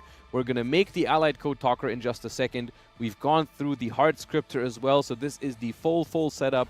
And we're going to normal summon at the very end, because we haven't done that yet. Summon number 58 is going to be our normal summon here. And, I mean, we are now up the number of cards drawn this turn to even 7, right? So 7 cards drawn this turn altogether. That's and we're crazy. adding a firewall to the setup, making it even harder to push through. Yeah, and there's an Allied Code Talker, and that's above the firewall. It's going to summon 2 link monsters to the left and right of the firewall dragon, and that's going to make it a triple co-linked firewall dragon, able to return 3 monsters back to the hand. You could even add 3 of your own monsters from the graveyard to your hand at this point, but obviously we're going to hold that for disruption on the opponent's turn. And like you said earlier, this is the perfect Malice end board. Plus we've drawn a bunch of cards, plus the opponent has tried to prevent it. We saw that in the semifinals. There is evenly matched in the deck of 41 CS. Okay. But there also, of course, is currently a way to negate that on the field for Nezu too. There is evenly matched in the Okay. hand even, okay. Well, that's going to force the Allied Code Talker, obviously. It Which, definitely you will. know, we trade our battle phase for the Allied Code Talker. And dare I say it, maybe a second evenly could do some work. Ooh, that definitely would do some work. I'm not even sure whether it would do enough work, to be honest, because That's there the is crazy just part, chain right? trap cards and everything that can still make it work. If you activate evenly here, you have 2 cards left in hand, and we know there's a March here in hand for Nezu, so this is not going to be all of the not the entire board is going to be lost to the evenly. Yeah, and you said that we can return multiple cards to the hand with the Firewall Dragon. Possibly we could even bring that Ash Blossom and Joy Spring from our graveyard back, which we used earlier. Oh, and what a start! Not only the field being marvelous, but the icing on the cake is the Artifact Landseer in the hand too. Yeah. That was really the dream scenario. Yeah. I mean, we drew 7 cards, so eventually we're going That's to the find thing, out right? more. That is the thing. Even if you have a way to maybe beat the board that you're presented with against Malice, if they open like that, if they activate 2 Allures, the Chessy Cat, and the White Binder, they draw 7 cards off of their deck after taking a significant portion of Malice cards out of it. You know, like you combo a little bit, like you banish some Malice cards from your deck, you set some Malice trap cards directly. What are you going to draw? Obviously, you're going to draw cards like Ash Blossom, Impermanence, Impulse, Maxi, Artifact Landseer. All your non-engine is going to be in your hand. So that was a tough hill to climb, and they were not able to do it in that first game. I mean, seeing that the Malice deck is all about drawing and them losing a Link-free monster now, maybe the inclusion now is going to be Heat Soul into those Link-based decks, which obviously Heat Soul has a history of being included into Cyber's decks. Yeah. So just drawing a couple extra cards with Heat Soul, why not? I could absolutely see it. I mean, once again, I want to emphasize, like, I think Red Ransom is a massively important card, and they make it first for a very good reason in almost all of these combos. It is the optimal line to go for most of the time is to make the Red Ransom first, but we see Malice, like, showcase such high quality gameplay today, like such strong combos, that I'm really not certain that it's going to be like completely eliminated from the competition without Red Ransom, which I guess we're going to have a first chance to look at that in tomorrow's Challenger Cup. I'm sure there's going to be some people still trying their hands on Malice. So as well. I think it's going to be weaker. I think there is definitely a chance for other decks to compete, but for now, at today, it is at full strength, so I think we're going to jump right into the second game, and this time around, 41CS going to be able to go first. We saw both players on Malice in the first game, and likely going to be the case again in this second game. I feel like we have seen some changes in sleeves here, though, so maybe there is something spicy being brought to the table here in game number 2. It is another Artifact Landseer at the very least on Nezu's end. Well, they better have changed decks, I suppose, because that Landseer resolved. Oh, they have, They have not changed the deck. Backup at Ignister is a way, typically, to play through Artifact Landseer, a little bit at least. You know, if you have a Malice name in your hand, you can search Wizard at Ignister, discard the Malice name, make a link 1 with the backup, and then Wizard brings back a Malice name, and then you can at least go like Malice Red Ransom, search Malice in the mirror. Is there a Malice name to be discarded? If it's not, it all becomes very awkward, because that really denies us access to that so important link free. Which would once more be Red Ransom. So that's another niche scenario where we see that the absence of... Oh, it was not a Malice second monster. Backup at Ignister. Oof. Now here's the thing. You can still make a link 1 and then go Wizard, which puts 3 Cybers monsters onto the field. And then you can do some splash maging, you can do some maybe even transcode talker. So this will still make at least an allied code talker. Yeah. That's true. But I guess the question is that going to be enough? I mean, good news for 41CS, that link decoder will not be banished. Right, it yeah. will stay in the graveyard at least after it came back for one time. But there also is Dominus Impulse on Nezu's end. So, yeah, well, the link decoder may even stay on the field as there is no other monsters joining it currently. Oh. Mistaken Arrest. Okay. Pass the turn. Mistaken Arrest, maybe calling a Ryziel variation from popping up, or a Mitsurugi? I mean, oftentimes Mistaken Arrest is being chained to the effect that wants to search, but the decision to use it preemptively here on your first turn is pretty interesting, isn't it? Because how's the wording on Mistaken Arrest? The wording on again? Mistaken Arrest is that it lasts until the end phase of the next turn. Ooh. So if you use it, so that's the advantage of using it on your own turn immediately, is that it will wear off in the opponent's end phase. Yeah. So your next turn, you're free to go again, which I think is the reasoning for doing it here. Yeah. If you set it and wait for to respond with it, then you're going to lock yourself out on the next turn as well. So I think that's what they're thinking here. For now, though, we're going to see that Malice, like we've seen it play through Duel and Lockbird before, can also deal with Mistaken Arrest decently well.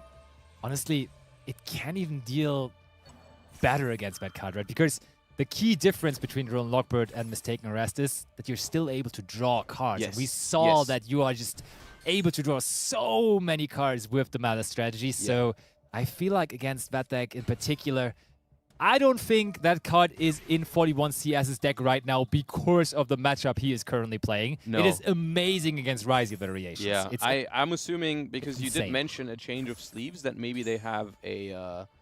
they might be equipped with 2 Malice decks, one that they bring possibly for game 1 and one that they bring when they know they can go first. And I'm assuming that's the one they're using right now, where they use Mistaken Arrest, which is a card that likely is not in a deck that you would want to bring in the first game, where you don't know whether you're going first or second, because Very that card true. going second, it has very little impact on the field. So likely that's what happened here. We see the Magnamute in response to the March here, and a couple of interesting things happened. We banished the White Rabbit, which is what they wanted to banish with the March here, but they still had another Malice card in hand to banish and still summon the March here. And now we go Hard Scripter, and Hard Scripter usually is spelling a short ending to the match, as this could immediately essentially be Access Code Talker. Yeah, that is with the game finishing touches, right? That is 8,000 damage being presented by Nezu here, who might serve us a very quick finals if this works out.